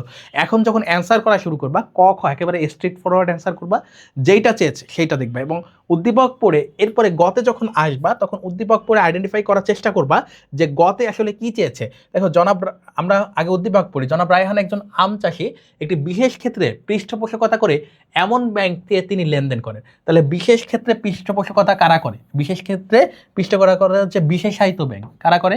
বিশেষায়িত ব্যাংক, বিশেষায়িত ব্যাংক, বিশেষায়িত ব্যাংক। ওকে, এরপরে বলছে ব্যাংকে তিনি লেনদেন করেন, পরবর্তীতে তিনি ভিন্ন একটি ব্যাংকে লেনদেন শুরু করেন। এই যে ভিন্ন একটি ব্যাংকে পরবর্তীতে লেনদেন শুরু করেন যেখানে ব্যাংকের সকল প্রকার সুযোগ সুবিধা রয়েছে। তার মতে ব্যাংক বলতে মূলত পরবর্তী ব্যাংককে বুঝে। তাহলে ব্যাংক বলতে আমরা কোন ব্যাংককে বুঝি? ব্যাংক বলতে আমরা বাণিজ্যিক ব্যাংকে বুঝি। কোন ব্যাংকে বুঝি? বাণিজ্যিক ব্যাংক, বাণিজ্যিক ব্যাংক, বাণিজ্যিক ব্যাংককে বুঝি। আচ্ছা, তাহলে দুইটা পয়েন্ট পেলাম। এখন এই দুইটা নিয়েই প্রশ্ন হওয়াটা স্বাভাবিক। উদ্দীপক পড়ে আইডেন্টিফাই করবা এখানে মেন পয়েন্ট কি, তোমাকে সেটা নিয়েই লিখতে হবে। এখন হচ্ছে জনাব রায়হানের প্রথম ব্যাংক কোন ধরনের, তাহলে প্রথম ব্যাংক আমরা কিন্তু লিখে ফেলছি, এটা বিশেষায়িত ব্যাংক। পরের স্টেপে দ্বিতীয় লাইনে তোমাকে ব্যাখ্যা করতে হবে এবং তৃতীয় লাইনে উদ্দীপকের সাথে অ্যালাইন করতে হবে। কিভাবে লিখতে পারো, বলছে প্রথম ব্যাংকটি হচ্ছে বিশেষায়িত ব্যাংক, ঠিক আছে। এবার বিশেষায়িত ব্যাংকের ব্যাখ্যা দিবা, ঠিক আছে, তারপরে উদ্দীপকের সাথে অ্যালাইন করবা। তাহলে এই তিনটা স্টেপে লিখলে তুমি 3-3 পেতে পারো। এরপরে ঘতে যদি যাই, পরবর্তীতে লেনদেনকৃত ব্যাংক সম্পর্কে জনাব রায়হানের ধারণার সাথে তুমি কি একমত, তোমার মতামত দাও। তাহলে আমরা কিন্তু বলেই ফেলছি, তিনি যেটা বলছে ব্যাংক বলতে এটাকে বোঝা হয় এবং এইটা হচ্ছে বাণিজ্যিক ব্যাংক, এটা কিন্তু আমরা জানি। তাহলে তার উক্তি হচ্ছে যথার্থ, এটা আমাদেরকে মতামত দিতে হবে। তাহলে দেখো, পরবর্তীতে লেনদেনের ব্যাংক হলো বাণিজ্যিক ব্যাংক, যার সম্পর্কে জনাব রায়হানের ধারণার সাথে আমি একমত, এই কথাটা তোমাকে বলতে হবে এই যে বাণিজ্যিক ব্যাংক উল্লেখ করে, তাহলে এক পাবা। বাণিজ্যিক ব্যাংক কি এটা ব্যাখ্যা করবা, উদ্দীপকের সাথে অ্যালাইন করবা। শেষ ধাপে এসে এই যে উচ্চতর দক্ষতামূলক তুমি যে দেখাবা এটা আসলেই বাণিজ্যিক ব্যাংক এবং এইটা কি আসলেই ব্যাংক বলতে আমরা এটাকে বুঝি, এটা যদি শেষ স্টেপে দেখাতে পারো তাহলে তুমি 4-4 পাবা। এরপরে আমরা 2-এ যদি যাই, নৈতিক প্ররোচনা কি, তাহলে নৈতিক প্ররোচনা হচ্ছে কেন্দ্রীয় ব্যাংকের ঋণ নিয়ন্ত্রণের একটা পদ্ধতি। এটা হচ্ছে ঋণ নিয়ন্ত্রণের একটা পদ্ধতি, ঋণ নিয়ন্ত্রণের একটা পদ্ধতি, ঋণ নিয়ন্ত্রণের গুণগত পদ্ধতি। কোন পদ্ধতি? গুণগত পদ্ধতি। ওকে, তাহলে তোমাকে লিখতে হবে যে পদ্ধতিতে কেন্দ্রীয় ব্যাংক বা যে গুণগত পদ্ধতিতে কেন্দ্রীয় ব্যাংক কোনো ধরনের সংখ্যাত্মক পদ্ধতি ব্যবহার না করে বা কোনো ধরনের শাস্তিমূলক পদ্ধতি ব্যবহার না করে নৈতিকভাবে তাদেরকে উৎসাহিত করে, সেইটাকে আমরা নৈতিক প্ররোচনা বলি। ঋণ নিয়ন্ত্রণ বিষয়ে আনুষ্ঠানিক কোনো নির্দেশনা জারি না করে কেন্দ্রীয় ব্যাংক অধীনস্থ ব্যাংক হিসেবে উপদেশ পরামর্শ দেওয়ার মাধ্যমে ঋণ নিয়ন্ত্রণের চেষ্টা করলে তাকে নৈতিক প্ররোচনা বলে। এরপরে বলছে কেন্দ্রীয় ব্যাংক আন্তর্জাতিক মুদ্রার রিজার্ভ নিয়ন্ত্রণ করে, ব্যাখ্যা করো। তাহলে বাংলাদেশ ব্যাংক যত পরিমাণ রিজার্ভ সংরক্ষণ করতে পারবে তত আমাদের বিনিময় হার বাড়বে, তত আমাদের জন্য ভালো। ওকে, তাহলে এই যে রিজার্ভ সংরক্ষণ করে এটা ব্যাখ্যা করতে বলেছে। তাহলে কেন্দ্রীয় ব্যাংক আন্তর্জাতিক মুদ্রা রিজার্ভ সংরক্ষণ বা নিয়ন্ত্রণ করে, এটা হচ্ছে আমাদের জন্য যথার্থ। এরপরে তোমাকে ব্যাখ্যা লিখতে হবে দ্বিতীয় স্টেপে এসে। এখন দেখো, তৃতীয় স্টেপে আমরা উদ্দীপক পড়বো, তারপরে তৃতীয় স্টেপে কেন্দ্রীয় ব্যাংক মুদ্রা বাজারের অভিভাবক। এই ব্যাংকের একটি বিশেষ কক্ষ রয়েছে। তাহলে বিশেষ কক্ষ যেখানে তালিকাভুক্ত ব্যাংকসমূহ পারস্পরিক দেনা পাওনা নিষ্পত্তি করে। তাহলে এটা হচ্ছে নিকাশ ঘর। এই কক্ষটা কি? নিকাশ ঘর। এই কক্ষটাকে আমরা কি বলবো? নিকাশ ঘর বলবো। এরপরে দেখো, সম্প্রতি বাণিজ্যিক ব্যাংকগুলো আবাসন শিল্প খাতে বেশি পরিমাণ ঋণ দেওয়ার ফলে বাজারে মুদ্রাস্ফীতি দেখাতে, তাই কেন্দ্রীয় ব্যাংক জমা সঞ্চিতি বাড়ানোর সিদ্ধান্ত নেয়। তাহলে এই যে জমা সঞ্চিতি বাড়ানোর সিদ্ধান্ত, এটা হচ্ছে জমার হার পরিবর্তন। এটাকে কি বলা হচ্ছে? জমার হার পরিবর্তন নীতি। কেন্দ্রীয় ব্যাংকের জমার হার পরিবর্তন নীতি, জমার হার পরিবর্তন নীতি, জমার হার পরিবর্তন নীতি। ওকে, এরপরে দেখো, এরপর হচ্ছে কিন্তু তাতে ঋণ সরবরাহ পরিস্থিতি তেমন পরিবর্তন না হয় কেন্দ্রীয় ব্যাংকটি কিছু সরকারি বন্ড, শেয়ার, সিকিউরিটি বাজারে ছেড়েছে। তাহলে এটা হচ্ছে আমাদের খোলা বাজার নীতি। এটাকে আমরা কি বলবো? খোলা বাজার নীতি। এটাকে আমরা কি বলবো? খোলা বাজার নীতি। কেন্দ্রীয় ব্যাংকের ঋণ নিয়ন্ত্রণের খোলা বাজার নীতি। ওকে, তাহলে এই তিনটা পয়েন্ট আমরা পেলাম। একটা হচ্ছে নিকাশ ঘর, একটা খোলা বাজার, আর একটা কি? জমার হার পরিবর্তন। আর হচ্ছে উদ্দীপকে কেন্দ্রীয় ব্যাংক কোন বিশেষ কক্ষের কথা উল্লেখ রয়েছে? তাহলে নিকাশ ঘরের কথা উল্লেখ আছে। যে দুটি পদ্ধতি, ঘতে বলতেছে যে দুটি পদ্ধতি গ্রহণ করেছে তাদের পথে তুলনামূলক বিশ্লেষণ করো। তাহলে ঘতে আমাদেরকে পার্থক্য দেখাতে হবে, ঘতে হচ্ছে আমাদেরকে নিকাশ ঘরের ব্যাখ্যা লিখতে হবে, উদ্দীপকের সাথে অ্যালাইন করতে হবে। আর ঘতে এই যে দুইটা পদ্ধতির কথা আমরা বললাম, সেই দুইটার হচ্ছে পার্থক্য দেখিয়ে তুলনামূলক বিশ্লেষণ করতে হবে। এরপর আমরা যদি 3-এ যাই, 3-এ বলছে ব্যাংক কি? তাহলে ব্যাংক বলতে আমরা বাণিজ্যিক ব্যাংক বুঝি। তাহলে মুনাফা অর্জনের দেশে যারা আমানত সংগ্রহ করে এবং ঋণদানের মাধ্যমে দেশের অর্থনীতির চাকাকে সচল রাখে তাদেরকে আমরা কি বলবো? ব্যাংক বলবো। এরপরে খতে বলতেছে ব্যাংক কিভাবে বিনিময়ের মাধ্যম সৃষ্টি করে। তাহলে ব্যাংক মুদ্রার প্রচলন এবং হচ্ছে কি অন্যান্য মুদ্রার বিপরীতে, যেমন চেক, বিনিময় বিল, ব্যাংক ড্রাফট, এগুলো প্রচলনের মাধ্যমে কি করে? অর্থের মূল্যে পরিমাপযোগ্য দলিলের মাধ্যমে কি করে? বিনিময়ের মাধ্যম সৃষ্টি করে। যে bank draft, cheque, credit card, এগুলোর মাধ্যমে কি করে? বিনিময়ের মাধ্যম সৃষ্টি করে, বিনিময়ের বিকল্প মাধ্যম সৃষ্টি করে। এবার হচ্ছে উদ্দীপক পূর্ব, সোমা ব্যাংক লিমিটেড তৈরি পোশাক ব্যবসায়ীদের সর্বাধিক ঋণ দেয়। এবছর করোনার কারণে ব্যবসায়ী ঠিকমতো ব্যবসায় করতে না পারায় ক্ষতির সম্মুখীন হয় এবং অনেকে ব্যবসায়ী গুটি নিয়েছে, ফলে ব্যাংকে ঋণের টাকা ঠিকমতো আদায় হচ্ছে না। অপরদিকে আমানতকারীদের তাদের জমাকৃত টাকা ফেরত নেওয়ার জন্য ব্যাংক টাকা দিচ্ছে। তাহলে এই যে টাকা ফেরত নিতে যাচ্ছে, এটার জন্য আমাদের কি হচ্ছে? ওই ব্যাংকের তারল্য ঘাটতি হচ্ছে। কি হচ্ছে? তারল্য ঘাটতি হচ্ছে। আর উপরে ওই যে একটা খাতে ঋণ দিয়েছে, এটা কি কোন নীতি ভঙ্গ করছে? এটা হচ্ছে তাদের পোর্টফোলিও বৈচিত্র্যায়ন নীতি আছে আমাদের, সেটা ভঙ্গ করছে। পোর্টফোলিও নীতি অর্থাৎ এক খাতে বিনিয়োগ না করে বিভিন্ন খাতে বিনিয়োগ করতে হবে। তাহলে পোর্টফোলিও বৈচিত্র্যায়ন নীতি ভঙ্গ করছে। ভঙ্গ হয়েছে, তাই তো, পোর্টফোলিও বৈচিত্র্যান্বিত। তাহলে আমাদের কি এই দুইটা বিষয় নিয়ে প্রশ্ন করতে পারে, উদ্দীপকে উল্লেখিত ব্যাংকটি কোন ধরনের সমস্যায় পড়ছে, তার তারল্য সমস্যায় পড়ছে। তাহলে এই যে দেখো তারল্য সমস্যায় পড়ছে, তারল্য নিয়ে ব্যাখ্যা করবা, তারপরে উদ্দীপকের সাথে অ্যালাইন করবা। ওকে, এরপরে দেখো ঘতে আমাদেরকে কি করতে হবে, ঘতে বলছে উদ্দীপকের ব্যাংকটি একই খাতে বেশি ঋণ দেওয়ায় যুক্তিযুক্ত হয়েছে, তোমার সপক্ষে, তোমার উত্তরের সপক্ষে যুক্তি দাও। তাহলে আমাদের উত্তর হচ্ছে যে তারা তারল্য সংকটে পড়ছে এবং হচ্ছে পোর্টফোলিও বৈচিত্র্যায়ন নীতি ভঙ্গ করেছে, এই জন্য এটা কি তাদের কি ঠিক হয়নি, অর্থাৎ যথার্থ নয়। আমাদের উত্তর হচ্ছে যথার্থ নয়, তাহলে সেটা হচ্ছে প্রকৃত অর্থে যথার্থ হয়নি। তাহলে একই খাতে ঋণ দিয়ে ঝুঁকির মাত্রা বৃদ্ধি করায় সুরমা ব্যাংক লিমিটেডের এরূপ ঋণ দেওয়া যুক্তিযুক্ত হয়নি। এরপর দেখে যে পোর্টফোলিও বৈচিত্র্য নীতি, এই কথাটা তুমি প্রথম লাইনেও অ্যাড করতে পারতা। এইটা নিয়ে ব্যাখ্যা করবা, উদ্দীপকের সাথে তৃতীয় ধাপে এসে অ্যালাইন করবা এবং তোমাকে উচ্চতর দক্ষতা আকারে দেখাতে হবে যে এটা আসলেই ঠিক হয়নি। ওকে, 4-এ যাবো আমরা। চলতি হিসাব কি, তাহলে যে হিসাবের মাধ্যমে যতবার খুশি অর্থ জমা দেওয়া যায় এবং উত্তোলন করা যায় এবং জমা অতিরিক্ত উত্তোলনের সুযোগ পাওয়া যায়, সেটাকে আমরা কি বলি, তা সেটাকে আমরা চলতি হিসাব বলি। এরপর হচ্ছে নমুনা স্বাক্ষর কার্ড কি, তাহলে ব্যাংক যে কার্ডে হিসাবের নাম সহ গ্রাহকের 3টি স্বাক্ষর রাখে, তার স্বাক্ষরের অনুলিপি সংরক্ষণ করে এবং পরবর্তীতে লেনদেনের ক্ষেত্রে মিলিয়ে দেখে, সেটাকে আমরা বলি নমুনা স্বাক্ষর কার্ড। তো এই বিষয়টা তোমাকে প্রথমে এক লাইনে লিখতে হবে জ্ঞানমূলক আকারে, এরপরে ব্যাখ্যা করতে হবে কেন রাখা হয়। এরপরে দেখো জনাব ফরিদ সাহেবের হিসাবটি কোন ধরনের, তাহলে আমরা আগে উদ্দীপক পড়ি। জনাব ফরিদ সাহেব একজন ব্যবসায়ী, তার বিডি ব্যাংকে একটি হিসাব আছে। এই হিসাবে তিনি দিনে কয়েকবার অর্থ জমা করতে পারেন, কিন্তু সপ্তাহে 2বার বেশি তুলতে পারে না। তাহলে দিনে কয়েকবার অর্থ জমা দিতে পারলেও সপ্তাহে 2বার বেশি তোলা যায় না, হচ্ছে আমাদের সঞ্চয় হিসাবে। কোন হিসাবে? সঞ্চয় হিসাবে, সঞ্চয় হিসাবে। ওকে, এবার হচ্ছে তিনি এই হিসাবটি তার ব্যবসায়িক লেনদেনে ব্যবহার করতে পারবেন কিনা এই বিষয়ে ব্যাংক ব্যবস্থাপকের পরামর্শ চাইলে ব্যবস্থাক তাকে অন্য একটি হিসাব খোলার পরামর্শ, তাহলে তার থেকে কোন হিসাব খোলার পরামর্শ দিয়েছে? চলতি হিসাব। ওকে, তাহলে আমাদেরকে জনাব ফরিদ সাহেবের হিসাবটি কোন ধরনের, প্রথম হিসাবটা ছিল সঞ্চয় হিসাব, এইটা আমাদেরকে ব্যাখ্যা করতে হবে। তাহলে প্রথম হিসাব কি ছিল? সঞ্চয়। তারপর দ্বিতীয় স্টেপে সঞ্চয় হিসাব ব্যাখ্যা করবা, উদ্দীপকের সাথে অ্যালাইন করবা। ঘতে এসে বলছে উদ্দীপকের ব্যবস্থাপকের পরামর্শটি যৌক্তিকতা, তাহলে তার পরামর্শ যৌক্তিক, কারণ তার হচ্ছে বেশিরবার অর্থ উত্তোলন করা প্রয়োজন, বেশিবার কি করা প্রয়োজন, অর্থ জমা দেওয়া প্রয়োজন এবং প্রয়োজন সাপেক্ষে তার ঋণ বা হচ্ছে জমা অতিরিক্ত উত্তোলনের প্রয়োজন হতে পারে। তাহলে এই জন্য তার চলতি হিসাবটা কি যথার্থ। তাহলে উদ্দীপকের ব্যবস্থাপক জনাব ফরিদকে চলতি হিসাব খোলার পরামর্শ দেন। তাহলে আমাদের এই কথাটা যথার্থ প্রমাণ করতে হবে। চলতি হিসাবে কি কি সুবিধা পাওয়া যায়, উদ্দীপকের সাথে তৃতীয় স্টেপে অ্যালাইন এবং উচ্চতর দক্ষতামূলকে তোমাকে এইটা ব্যাখ্যা করে দেখাতে হবে। 5-এ যদি যাই, ব্যাংক ড্রাফট কি, ব্যাংক ড্রাফট হচ্ছে এক ব্যাংক কর্তৃক অন্য ব্যাংকে অর্থ প্রদানের নির্দেশ। তাহলে চাওয়া মাত্র প্রাপককে অর্থ প্রতিষ্ঠানের ব্যাংক এক শাখা অন্য শাখা বা প্রতিনিধি ব্যাংকে যে লিখিত নির্দেশ দেয় তাকে ব্যাংক ড্রাফট বলে। এবার হচ্ছে মোবাইল ব্যাংকিং কি, তাহলে মোবাইলের মাধ্যমে মোবাইল ফোন ব্যবহার করে ঘরে বসেই গ্রাহকরা যে বিভিন্ন ধরনের অর্থ স্থানান্তর বা যে বিভিন্ন ধরনের বিল পরিশোধ বা মোবাইল ফাইন্যান্সিয়াল সার্ভিস নিতে পারে, সেটাকে আমরা মোবাইল ব্যাংকিং বলছি। এখন এটা তোমাকে দ্বিতীয় লাইনে এসে দ্বিতীয় স্টেপে এসে ব্যাখ্যা করতে হবে। গতে যাব, বাজারে যাওয়ার সময় রুবিয়ার বাবা তাকে 100 টাকা ও 50 টাকার কিছু নোট দিল, সে নোটগুলো বাংলাদেশ ব্যাংকের মনোগ্রাম এবং বাংলাদেশ ব্যাংকের গভর্নরের সাক্ষ্য দেখতে পেল। তাহলে এই দুইটা হচ্ছে আমাদের কি ব্যাংক নোট, এই দুইটা হচ্ছে আমাদের ব্যাংক নোট। ওকে, ব্যাংক নোট। এরপরে দেখো আবার তার মা তাকে 2 টাকার একটা নোট দিল, যেখানে সে অর্থ সচিবের স্বাক্ষর এবং গণপ্রজাতন্ত্রী বাংলাদেশ সরকার লেখা দেখেছে। তাহলে এইটা হচ্ছে আমাদের কি সরকারি নোট, এটা হচ্ছে আমাদের সরকারি নোট।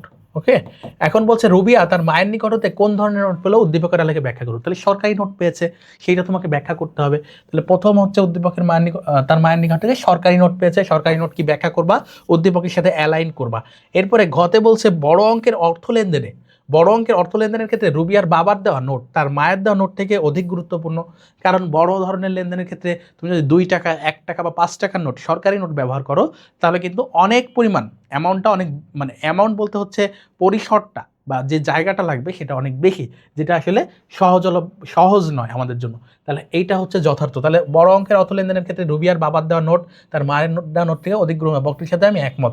এখন তোমাকে দেখাইতে হবে সরকারি নোট কোনগুলো, ব্যাংক নোট কোনগুলো, এবং শেষে এসে ব্যাখ্যা করতে হবে যে কেন হচ্ছে তুমি সরকারি নোটের পরিবর্তে ব্যাংক নোট সাজেস্ট করলা। ওকে, এরপর দেখো বলছে বাসি চেক কি, তাহলে বাসি চেক হচ্ছে 6 মাস বা তার বেশি সময় অতিবাহিত হওয়া চেককে বা 180 দিন অতিবাহিত হওয়া চেককে আমরা বাসি চেক বলি। যে চেকের মেয়াদ উত্তীর্ণ হয়েছে তাকে আমরা বাসি চেক বলবো। চেককে প্রামাণ্য দলিল হিসেবে গণ্য করা যায় কেন? চেক হচ্ছে ঋণের প্রামাণ্য দলিল, অর্থাৎ তুমি যখন ঋণ নিবা তখন কিন্তু প্রামাণ্য দলিল হিসেবে অগ্রিম চেক দিয়ে রাখতে পারো, যা আমানতকারী চাওয়া মাত্র ব্যাংক তার হিসাব থেকে অর্থ পরিশোধ করতে বাধ্য থাকে, যেখানে চেক প্রামাণ্য দলিল হিসেবে কাজ করে। কারণ কোনো চেক যথানিয়মে উপস্থাপনের পর তা অমর্যাদাকৃত হলে এর জন্য দায়ী পক্ষ কে?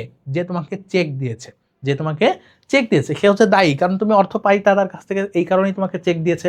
এখন যদি কোনো কারণে ব্যর্থ হয়, ব্যাংক যদি টাকা পরিশোধে ব্যর্থ হয়, অর্থাৎ তার অ্যাকাউন্টে টাকা না থাকে, সেক্ষেত্রে এনএসএফ বা নট সাফিসিয়েন্ট ফান্ড হবে, এবং এই ক্ষেত্রে তুমি কিন্তু আদালতের শরণাপন্ন হতে পারবা তাকে নোটিশ দিয়ে। তো এই জন্য এটাই হচ্ছে আমাদের প্রামাণ্য দলিল হিসেবে বিবেচিত হয়। এই বিষয়টা তোমাকে ব্যাখ্যা করতে হবে।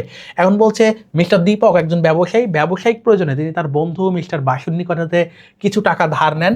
মিস্টার দীপক ওই ঋণ পরিশোধের জন্য মিস্টার বাসুর নামে একটি চেক প্রদান করে। চেকটির উপরিভাগে বাম কোণে অঙ্কিত আড়াআড়ি দুটি সমান্তরাল রেখা টানা ছিল।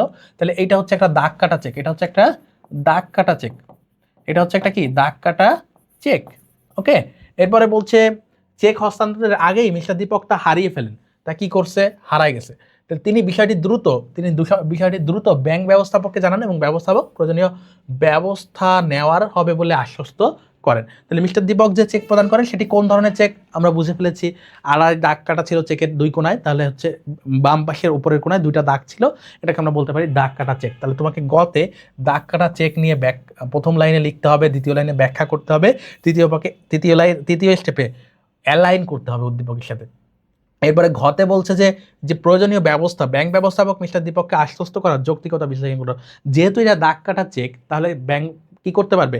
ওইটা অর্থ যখন উত্তোলন করতে আসবে, যদি কেউ পে নিয়ে আসে, তাহলে সে কিন্তু ব্যাংকে জমা না দিয়ে পারবে না। এক্ষেত্রে তার চেকটা কি করা হবে? ব্লক করে দেওয়া সম্ভব হবে। তাহলে আমাদের অ্যান্সার হবে ঠিক আছে, তার বক্তব্য হচ্ছে যথার্থ, এটা আমাদেরকে ব্যাখ্যা করে দেখাতে হবে। এরপর সৃজনশীল সাথে যাব ঋণ হিসাব কি। তাহলে ব্যাংক গ্রাহককে ঋণ দিলে সেটা নগদ টাকায় দেয় না, বরং কি তার একটা ঋণ আমানত বা ব্যাংক হিসাবের মাধ্যমে দেয়, সেটাকে আমরা বলছি ঋণ হিসাব। তাহলে ব্যাংক যে হিসাবের মাধ্যমে গ্রাহকের ঋণের টাকা দেয় সেটাকে ঋণ হিসাব বলে। এরপর হচ্ছে কেওয়াইসি ফর্ম গ্রাহকের লেনদেনের স্বচ্ছতা নিশ্চিত করে ব্যাখ্যা করো। তাহলে এই ক্ষেত্রে আমাদেরকে যেহেতু কেওয়াইসি ফর্ম হচ্ছে নো ইওর কাস্টমার, তাহলে নো ইওর কাস্টমার ফর্মে এমন তথ্য থাকে যেগুলো গ্রাহককে পূরণ করতে হয়, এবং তার লেনদেনের প্রকৃতি এবং সে যে আসলে জালিয়াতি বা মানি লন্ডারিংয়ের সাথে জড়িত কিনা এই বিষয়ে কিন্তু ব্যাখ্যা দেয় কেওয়াইসি ফর্ম। তাহলে কেওয়াইসি ফর্ম হচ্ছে গ্রাহক সম্পর্কে সম্পূর্ণ তথ্য সংগ্রহের মাধ্যমে কেওয়াইসি ফর্ম গ্রাহকের লেনদেনের স্বচ্ছতা নিশ্চিত করে। এবং এরপরে কেওয়াইসি ফর্মের গুরুত্বটা তোমরা একটু ব্যাখ্যা করবা 3-4 লাইনে। এরপরে দেখো জনাব তুহিনের সোনালী ব্যাংক লিমিটেডে একটি চলতি হিসাব আছে। সম্প্রতি 10 লক্ষ টাকার প্রয়োজনে জনাব তুহিন তার ব্যবসায়ের পণ্য জামানত রাখছে, ঋণ নেয়। এক্ষেত্রে ব্যাংক তার চলতি হিসাবটিতে ঋণের টাকা জমা করেন এবং উত্তোলিত অর্থের উপর সুদ ধার্য করেন যথাসময়। তাহলে এই যে পণ্য বন্ধক দিয়ে সে যে করলো, এটাকে আমরা ইংরেজিতে বলি প্লেজ। এটাকে ইংরেজিতে কি বলি? প্লেজ বা পণ্য বন্ধক ঋণ। ওকে, এরপরে বলছে যে এটার উপর সুদ ধার্য করে যথাসময় তিনি ঋণের টাকা পরিশোধ করেন। সম্প্রতি সাময়িক সময়ের জন্য ঋণের প্রয়োজনে তিনি ব্যাংক ম্যানেজারের সাথে সাক্ষাৎ করলে ব্যাংক ম্যানেজার কোনোরূপ জামানত ছাড়াই তাকে 5 লক্ষ টাকার স্থিতির বিপরীতে 7 লক্ষ টাকা ঋণ মঞ্জুর করে। তাহলে তার টাকা জমা আছে 5 লাখ, কিন্তু সে 7 লাখ ঋণ নিচ্ছে। তার মানে এটা হচ্ছে জমা অতিরিক্ত উত্তোলন। এটাকে কি বলে? জমা অতিরিক্ত উত্তোলন বা ওভারড্রাফট, বা কি জমা অতিরিক্ত উত্তোলন বা ওভারড্রাফট, বা কি ওভারড্রাফট। ওকে, তাহলে আমাদের অ্যান্সার হচ্ছে জমা অতিরিক্ত উত্তোলন বা ওভারড্রাফট। এখন আমাদের উদ্দীপক জনাব তুহিন কোন ধরনের ঋণ নেন তা প্রকৃতি অনুযায়ী ব্যাখ্যা করো। তাহলে প্রথম যে ঋণটা নিয়েছে সেটা হচ্ছে প্লেস বা পণ্য বন্ধকের মাধ্যমে ঋণ। তাহলে ঋণের আওতায় তহবিল ভিত্তিক ঋণের আওতায় নগদ ঋণ নিয়েছেন, নগদ ঋণ বা পণ্য বন্ধক দিয়ে প্লেস নিয়েছেন, এটাও বলতে পারো তোমরা। তারপর তোমরা এই প্লেসটা ব্যাখ্যা করবা এবং হচ্ছে উদ্দীপকের সাথে অ্যালাইন করবা। এবং দেখো শেষে বলতেছে জনাব তুহিন দ্বিতীয় পর্যায়ে প্রাপ্ত জামানত ছাড়া ঋণের বিশ্লেষণপূর্বক এর যথাযথ মূল্যায়ন করো। তাহলে এটা যথার্থ, কারণ এটা হচ্ছে জমা অতিরিক্ত ঋণ। এটা কি জমা অতিরিক্ত ঋণ ছিল? এটা কি ছিল? জমা অতিরিক্ত ঋণ। এটা যথার্থটা ব্যাখ্যা করবা উদ্দীপকের সাথে অ্যালাইন করবা এবং উচ্চতরে দেখাবা এটা যথার্থ কি না। 8-এ চলে আসি আমরা। বৈদেশিক বিনিময় কি? তাহলে বৈদেশিক বিনিময় কি? দেখো, বৈদেশিক বিনিময় বলতে সাধারণত এক দেশের সাথে অন্য দেশের লেনদেন বা বিনিময়কে বলা হয়। এই অধ্যায়ের ক্লাস যারা করছো তাদের কাছে এই সৃজনশীল খুবই সহজ লাগবে, আমার ক্লাস দেওয়া আছে, তোমরা দেখে নিতে পারো। এরপর দেখো আমদানি বৃদ্ধিতে রেমিটেন্স কিভাবে সহায়ক। তাহলে আমদানি বৃদ্ধি করতে আর রেমিটেন্সের মাধ্যমে কি হয়? আমাদের বৈদেশিক মুদ্রা আয় হয়, এবং এই আয় দিয়ে আমরা কিন্তু কি করতে পারি, আমদানি করতে পারি। বিদেশে কর্মরত জনশক্তি কর্তৃক প্রেরিত রেমিটেন্স আমদানি বাড়াতে সহায়ক ভূমিকা রাখে। আমদানির ক্ষেত্রে দেনা পরিশোধের জন্য বৈদেশিক মুদ্রার প্রয়োজন হয়।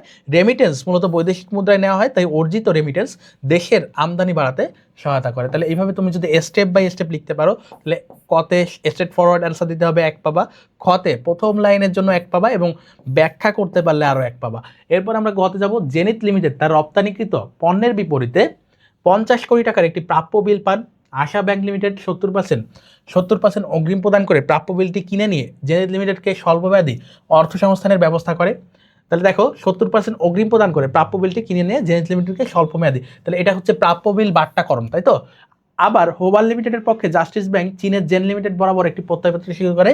এক্ষেত্রে জাস্টিস ব্যাংক যে কোনো সময় প্রত্যয়পত্রটি বাতিল বা সংশোধন করার ক্ষমতা রাখে। তাহলে প্রথমটা হচ্ছে প্রাপ্য বিল বাট্টাকরণ, প্রথম যেটা বলছে সেটা হচ্ছে প্রাপ্য বিল বাট্টা করে সে হচ্ছে ক্যাশ করছে, তাই তো, বাট্টা, প্রাপ্য বিল বাট্টা। আর দ্বিতীয় যেটা হচ্ছে যে কোনো সময় প্রত্যয়পত্র যদি বাতিল করা যায় সেটাকে আমরা বলি খোলা প্রত্যয়পত্র, সেটাকে আমরা কি বলি, খোলা প্রত্যয়পত্র, খোলা প্রত্যয়পত্র, খোলা প্রত্যয়পত্র। ওকে, এখন দেখো উদ্দীপকে আশা ব্যাংক কর্তৃক অর্থ সমাজ কোন প্রক্রিয়াটি ব্যবহৃত হয়েছে, প্রাপ্য বিল বাট্টাকরণ প্রক্রিয়া ব্যবহৃত হয়েছে। প্রাপ্য বিল বাট্টাকরণ এই কথাটা লিখতে পারলে তুমি 1 পাবা। এরপরে ব্যাখ্যা করতে হবে প্রাপ্য বিল বাট্টাকরণ কি এবং উদ্দীপকের সাথে অ্যালাইন করতে হবে। আর ঘতে কি বলতেছে, তুমি কি মনে করো জাস্টিস ব্যাংক কর্তৃক ইস্যুকৃত প্রত্যয়পত্রটি পণ্য আমদানির ক্ষেত্রে কোনো প্রকার প্রতিবন্ধকতা সৃষ্টি করবে? পণ্য আমদানির ক্ষেত্রে অবশ্যই খোলা প্রত্যয়পত্র প্রতিবন্ধকতা সৃষ্টি করবে, কারণ ব্যাংক যে কোনো সময় চাইলে বাতিল করতে পারে, তাহলে তো সেক্ষেত্রে রপ্তানিকারক সে টাকা পাবে না। এইটাই তোমাকে ব্যাখ্যা করে দেখাতে হবে। বলছে উদ্দীপকে জাস্টিস ব্যাংক কর্তৃক ইস্যুকৃত খোলা প্রত্যয়পত্রে পণ্য আমদানির ক্ষেত্রে প্রতিবন্ধকতা সৃষ্টি করবে বলে আমি মনে করি। কারণ কি, এই প্রত্যয়পত্রের মাধ্যমে ব্যাংক যদি বাতিল করে দেয় তাহলে রপ্তানিকারকের কাছে এটা হচ্ছে ঝুঁকি, টাকা না পাওয়ার ঝুঁকি, অর্থ না পরিশোধের ঝুঁকি। ওকে, এরপরে এইটা তুমি উচ্চতর দক্ষতামূলক আকারে ব্যাখ্যা করে দেখাবা। আমরা যদি 9 যাই, ই ব্যাংকিং কি? ই ব্যাংকিং হচ্ছে ইলেকট্রনিক ব্যাংকিং, অর্থাৎ ইলেকট্রনিক উপায়ে বা মোবাইলের মাধ্যমে ব্যাংকিং কার্যক্রমকে আমরা ই ব্যাংকিং বলতে পারি। একটি সমন্বয় পক্ষে যেখানে কম্পিউটার প্রযুক্তির মাধ্যমে গ্রাহকের বিভিন্ন ধরনের সুবিধা ও সেবা দেওয়া হয়। এরপরে বলছে ব্যাংক ধার করা অর্থের ধারক ব্যাখ্যা করো। তাহলে ব্যাংক হচ্ছে অন্যের টাকায় অর্থের ব্যবসায় করে, আমাদের কাছ থেকে অর্থ নেয়, যারা ঋণ গ্রহীতা আছে তাদেরকে ঋণ প্রদান করে, মাঝখানে যে প্রফিটটা হয় বা যে দুইটা সুদের যে পার্থক্য সেটাই হচ্ছে তার মার্জিন বা প্রফিট। তাহলে এইটা জমাকৃত অর্থ অন্যজনকে ঋণ দিয়ে ধার দেয় এবং ব্যাংক গ্রাহকের অর্থ, আমার যেই কথাগুলো তোমাদের বলছিলাম এই জন্যই মূলত হচ্ছে ব্যাংককে ধার করা অর্থের ধারক বলা হয়। এইভাবে দুইটা স্টেপে লিখতে পারলে তুমি 2-এ 2 পাবা। এরপরে আমরা গতে যাব, তার আগে উদ্দীপকটা পড়ি। মিস্টার আলম সাহেব একজন চাকুরিজীবী, তিনি এ ব্যাংকের বি শাখায় একটি সঞ্চয় হিসাব খুললে ব্যাংক তাকে একটি চেক বই প্রদান করে। তাছাড়া জরুরি প্রয়োজনে লেনদেনের সুবিধার্থে ব্যাংক কর্তৃপক্ষ তাকে একটি বিশেষ কার্ড সরবরাহ করে। উক্ত কার্ড ব্যবহার করে তিনি এটিএম বুথ থেকে যেমনি টাকা উত্তোলন করতে পারে তেমনি যাবতীয় কেনাকাটা সম্পূর্ণ করতে পারে। অন্যদিকে তার বন্ধু আনিস সাহেব এমন একটি কার্ড ব্যবহার করেন যা দ্বারা যাবতীয় কেনাকাটা নগদে ও বাকিতে, তাহলে দেখো নগদে বাকিতে করতে পারলে এটাকে আমরা বলবো ক্রেডিট কার্ড, এটাকে কি বলবো, ক্রেডিট কার্ড। ওকে, আগেরটায় বাকিতে বলে নাই, তাহলে আগেরটা হচ্ছে ডেবিট কার্ড। আগেরটা কি, আগের এটিএম কার্ডটা হচ্ছে ডেবিট কার্ড, আগেরটা হচ্ছে ডেবিট কার্ড। ওকে, এরপর দেখো তাছাড়া এ ধরনের কার্ড দিয়ে ঋণ সুবিধাও পাওয়া যায়, তাহলে অতিরিক্ত উত্তোলনের সুবিধা পাওয়া যায় আমাদের ক্রেডিট কার্ড, এটা আমরা বলে ফেলছি। আর প্রথমে হচ্ছে সঞ্চয় হিসাব খুলেছে, প্রথমটা হচ্ছে সঞ্চয় হিসাব খুলছে। হচ্ছে উদ্দীপকে মিস্টার আলম সাহেবের ব্যবহৃত কার্ড কোনটি? তাহলে আলম সাহেবের ব্যবহৃত কার্ড হচ্ছে ডেবিট কার্ড। আলম সাহেবের ব্যবহৃত কার্ড কি, ডেবিট কার্ড। তাহলে আমরা ডেবিট কার্ড নিয়ে ব্যাখ্যা লিখবো গতে আমরা কি লিখবো, ডেবিট কার্ড নিয়ে ব্যাখ্যা লিখবো।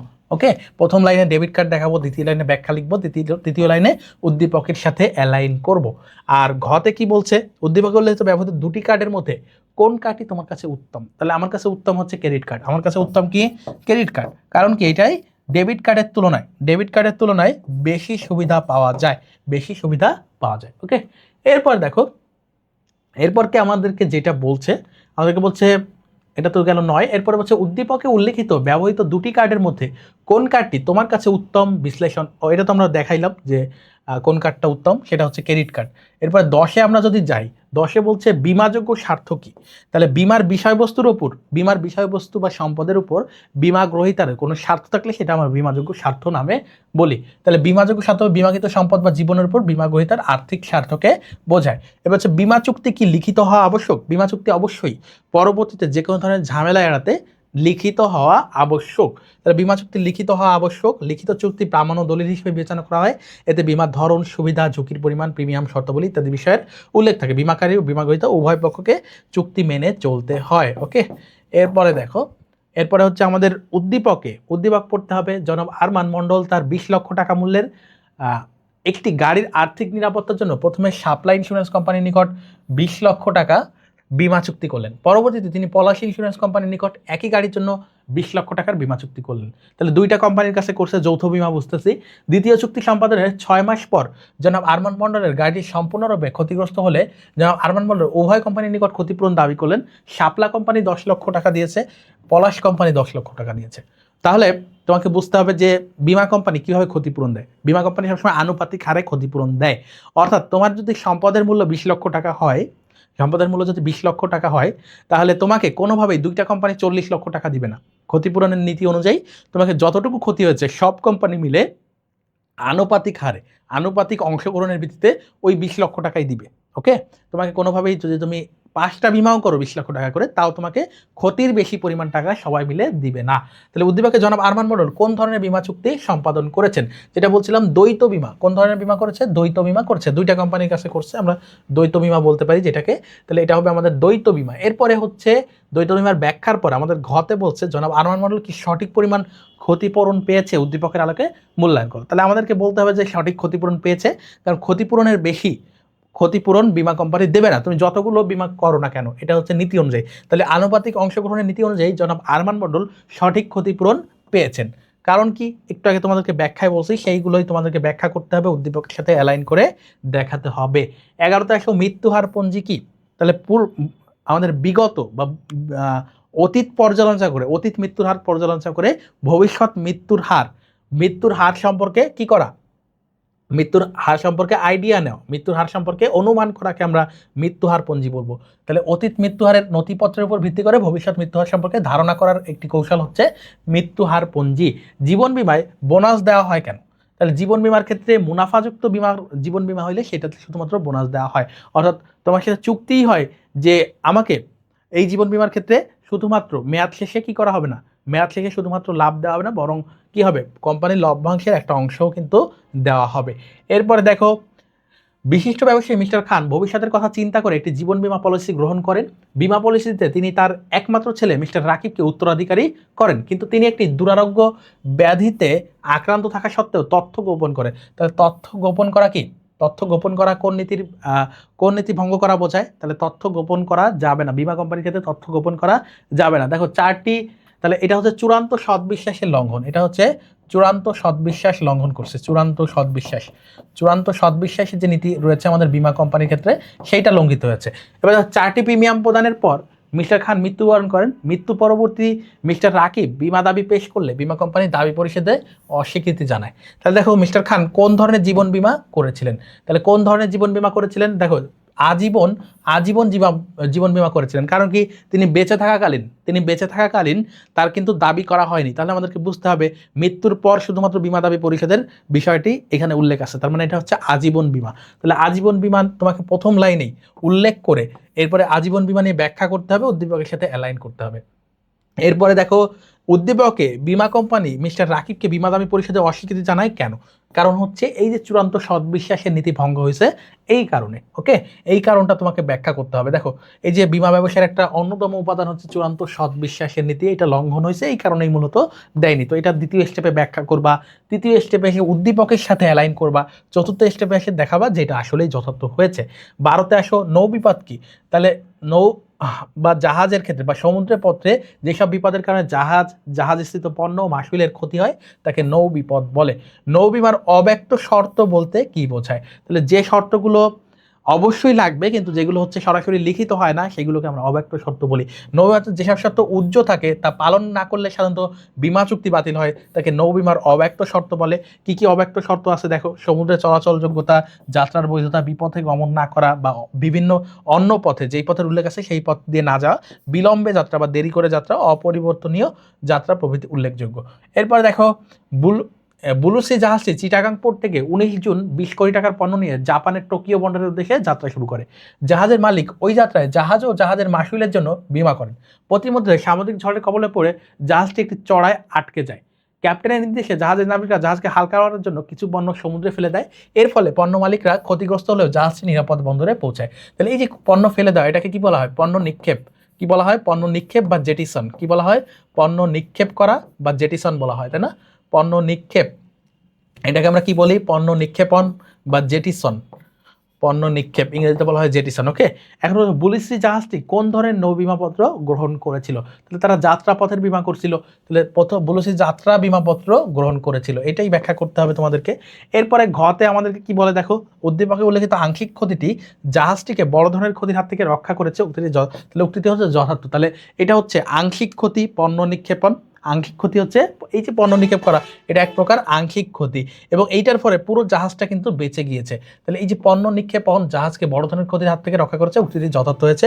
এবং এটা যে আংশিক ক্ষতি এবং পণ্য নিক্ষেপণ, এইটা তোমাকে ব্যাখ্যা করতে হবে, উদ্দীপকের সাথে অ্যালাইন করতে হবে এবং যথার্থতা মূল্যায়ন করতে হবে। আমরা 13তে চলে যাব। শস্য বীমা কি? তাহলে শস্য নষ্ট হওয়া, প্রাকৃতিক অপ্রাকৃতিক দুর্যোগের কারণে যে ঝুঁকির কারণে শস্য নষ্ট হতে পারে, তার বিপরীতে আর্থিক নিশ্চয়তা হচ্ছে কি? শস্য বীমা। এবার দেখো, অগ্নি অপচয় বলতে কি বোঝায়? দেখো, অগ্নিকাণ্ডের ফলে যেমন মানুষের অগ্নির ফলে যেমন মানুষের সুবিধা হয়, fire is the life saver. Fire যেমন আমাদের ইম্পর্টেন্ট কোনো বিষয় হতে পারে, একইভাবে ফায়ার কিন্তু কি হতে পারে? আমাদের মৃত্যুর কারণও হতে পারে বা সম্পদ নষ্টের কারণও হতে পারে। তাহলে এই যে যা অগ্নিকাণ্ডের ফলে বিমাকৃত বিষয়বস্তু যে আর্থিক ক্ষতি হয়, তাকে আমরা মূলত অগ্নি অপচয় বলি। তো এই বিষয়টা তোমাকে ব্যাখ্যা করতে হবে। এরপরে দেখো, জনাব হক গোমতী হাউস নামক একটি আসবাবপত্র প্রস্তুতকারী প্রতিষ্ঠানের মালিক। বৈদ্যুতিক গোলযোগের কারণে 10 কোটি টাকার আসবাবপত্রের মধ্যে 2 কোটি টাকার আসবাবপত্র পুড়ে যায়। তাহলে 10 কোটি টাকার আসবাবপত্রের মধ্যে 2 কোটি টাকা পুড়ে গিয়েছে। উক্ত সম্পত্তির জন্য 5 কোটি টাকার বীমা করা হয়েছিল। বীমা প্রতিষ্ঠানের কাছে ক্ষতিপূরণ দাবি করলে বীমা প্রতিষ্ঠান সম্পূর্ণ ক্ষতিপূরণ দিতে অস্বীকৃত। দেখো, তিনি যদি তার হচ্ছে 2 কোটি টাকার আসবাবপত্র পুড়ে গিয়েছে, তিনি 5 কোটি টাকার বীমা করছে, তাহলে বীমা কোম্পানি ক্ষতিপূরণের বাইরে যে কখনোই কি করবে না? ক্ষতিপূরণ দিবে না। সর্বোচ্চ 2 কোটি টাকা দিবে, সর্বোচ্চ কি করবে? 2 কোটি টাকা দিবে। তাহলে উদ্দীপক উল্লেখিত জনাব হকের প্রকৃত বীমা দাবির পরিমাণ নির্ণয় করুন। তাহলে বীমা দাবির পরিমাণ নির্ণয়ের জন্য আমাদের একটা সূত্র আছে। বীমা দাবি পরিমাণ, দেখো বীমা দাবির সূত্র হচ্ছে উপরে বিমাপত্রের মূল্য বা বিমাকৃত অঙ্ক। বিমাকৃত অঙ্ক কত? আমাদের 5 কোটি টাকা। কত টাকা? 5 কোটি টাকা। দুর্ঘটনাকালে সম্পত্তির প্রকৃত মূল্য দেখো দেওয়া আছে 10 কোটি টাকা। কত টাকা? 10 কোটি টাকা। আর ক্ষতির পরিমাণ আমরা মাল্টিপ্লাই করব। ক্ষতির পরিমাণটা কি করব? মাল্টিপ্লাই করব। 2 লক্ষ টাকা হচ্ছে আমাদের, 2 কোটি টাকা হচ্ছে আমাদের ক্ষতির পরিমাণ। এখন এই ভাগ করে যদি তুমি মাল্টিপ্লাই করো, তাহলে দেখো 1 কোটি টাকা আসে। 1 কোটি টাকা হচ্ছে আমাদের কি? 1 কোটি টাকা আসে হচ্ছে আমাদের কি? বীমা দাবির পরিমাণ। বীমা দাবির পরিমাণ আসে 1 কোটি টাকা। তাহলে এই যে বীমা দাবি হচ্ছে 1 কোটি টাকা, 1 কোটি টাকা কি করবে? সর্বোচ্চ 1 কোটি টাকা হচ্ছে তোমাদেরকে কি করবে? পরিশোধ করবে। সর্বোচ্চ 1 কোটি টাকা পরিশোধ করবে। ওকে, এখন তিনি তো 2 কোটি টাকা চাচ্ছে বা সম্পূর্ণ ক্ষতিপূরণ চাচ্ছে, এটা কিন্তু তারা দিবে না। তাহলে 2 কোটি টাকার বেশি, 2 কোটি টাকার বেশি দিবে না। আবার বীমা দাবির ক্ষেত্রে আমাকে দেখতে হবে ক্যালকুলেশন করে।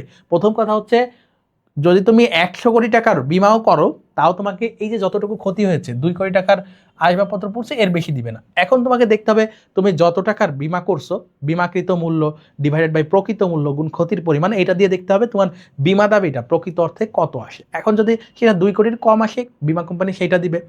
এখন যদি তোমাকে 2 কোটি টাকায় ক্ষতিপূরণ নিতে হয়, তাহলে তোমাকে বেশি অঙ্কের বিমা করতে হবে, বেশি অঙ্কের বিমা করতে হবে। ওকে, এখন বলছে জনাব হক কত টাকার, তাহলে বীমা দাবি আমরা নির্ণয় করছি। উপরে কি দিব? বিমাকৃত অঙ্ক, নিচে হচ্ছে প্রকৃত মূল্য যেটা 10 কোটি এবং ক্ষতির পরিমাণ 2 কোটি দিয়ে আমরা গুণ করবো, এটা আমরা করছি। এরপরে ঘতে বলছে জনাব হক কত টাকা বিমা করলে বীমা প্রতিষ্ঠান সম্পূর্ণ ক্ষতিপূরণের অর্থ পরিশোধ করতে সম্মত থাকতো। তাহলে সেক্ষেত্রে আমাদেরকে কি করতে হবে? সেক্ষেত্রে আমাদেরকে হচ্ছে দেখতে হবে যে আমাদের বিমাকৃত মূল্য, এই প্রশ্নে আমাদেরকে মূলত বিমাকৃত মূল্য বের করতে বলছে। কি বের করতে বলছে? বিমাকৃত মূল্য। তাহলে বিমাকৃত মূল্য আমরা কিন্তু আগের সূত্র দিয়েই বের করতে পারবো। তাহলে একই সূত্র, আমরা জাস্ট এই সূত্রটাকে অল্টারনেট করার চেষ্টা করব।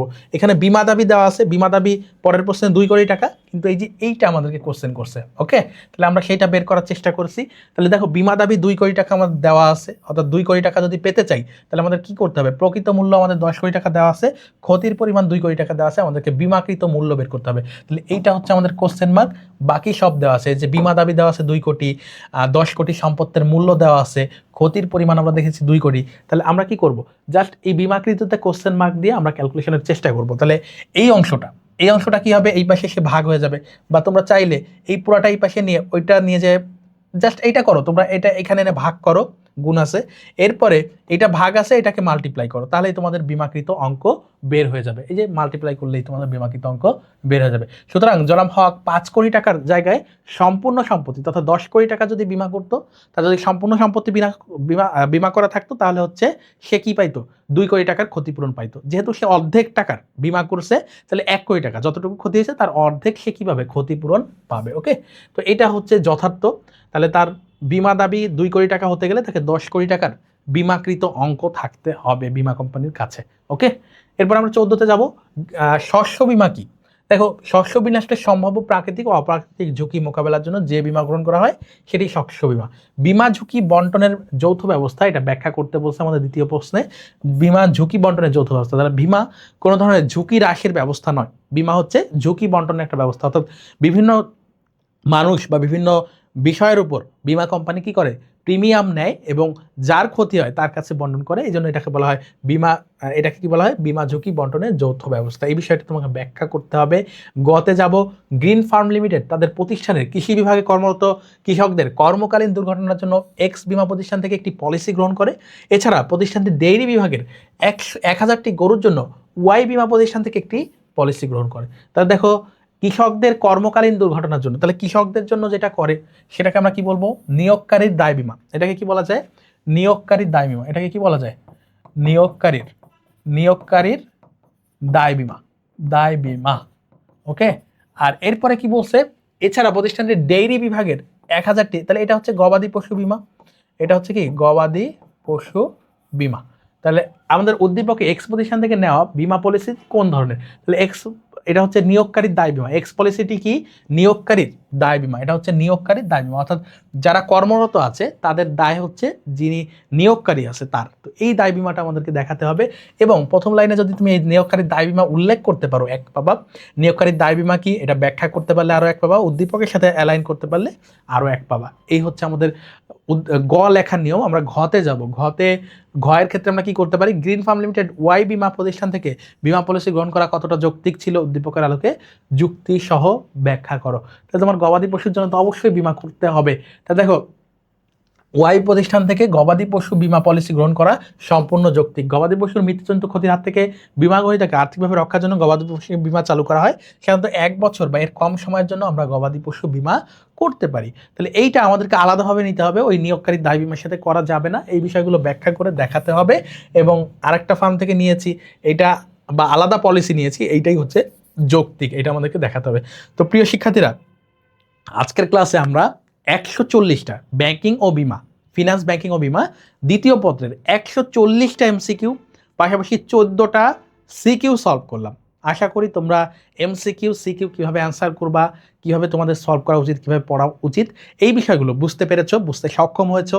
এতক্ষণ ধৈর্য ধরে যারা ক্লাসটি করেছো আমার সাথে, তাদেরকে আন্তরিকভাবে ধন্যবাদ জানাচ্ছি। তোমাদের সবার এক্সাম ভালো হোক, সবাই ভালোভাবে পড়াশোনা করো, সবাই ভালোভাবে প্রস্তুতি নাও, এবং তোমাদের এইচএসসিতে যেমন ভালো করবা, ভার্সিটি অ্যাডমিশনেও ভালো করো। এখন থেকেই বেসিক টু অ্যাডভান্স প্রিপারেশন নিয়ে, সেই প্রত্যাশায় আজকের মতো এখানে শেষ করছি। পরবর্তীতে কোনো ক্লাসে দেখা হবে ইনশাল্লাহ তোমাদের সাথে। আজকের মতো এখানেই শেষ। আসসালামু আলাইকুম রহমতুল্লাহ।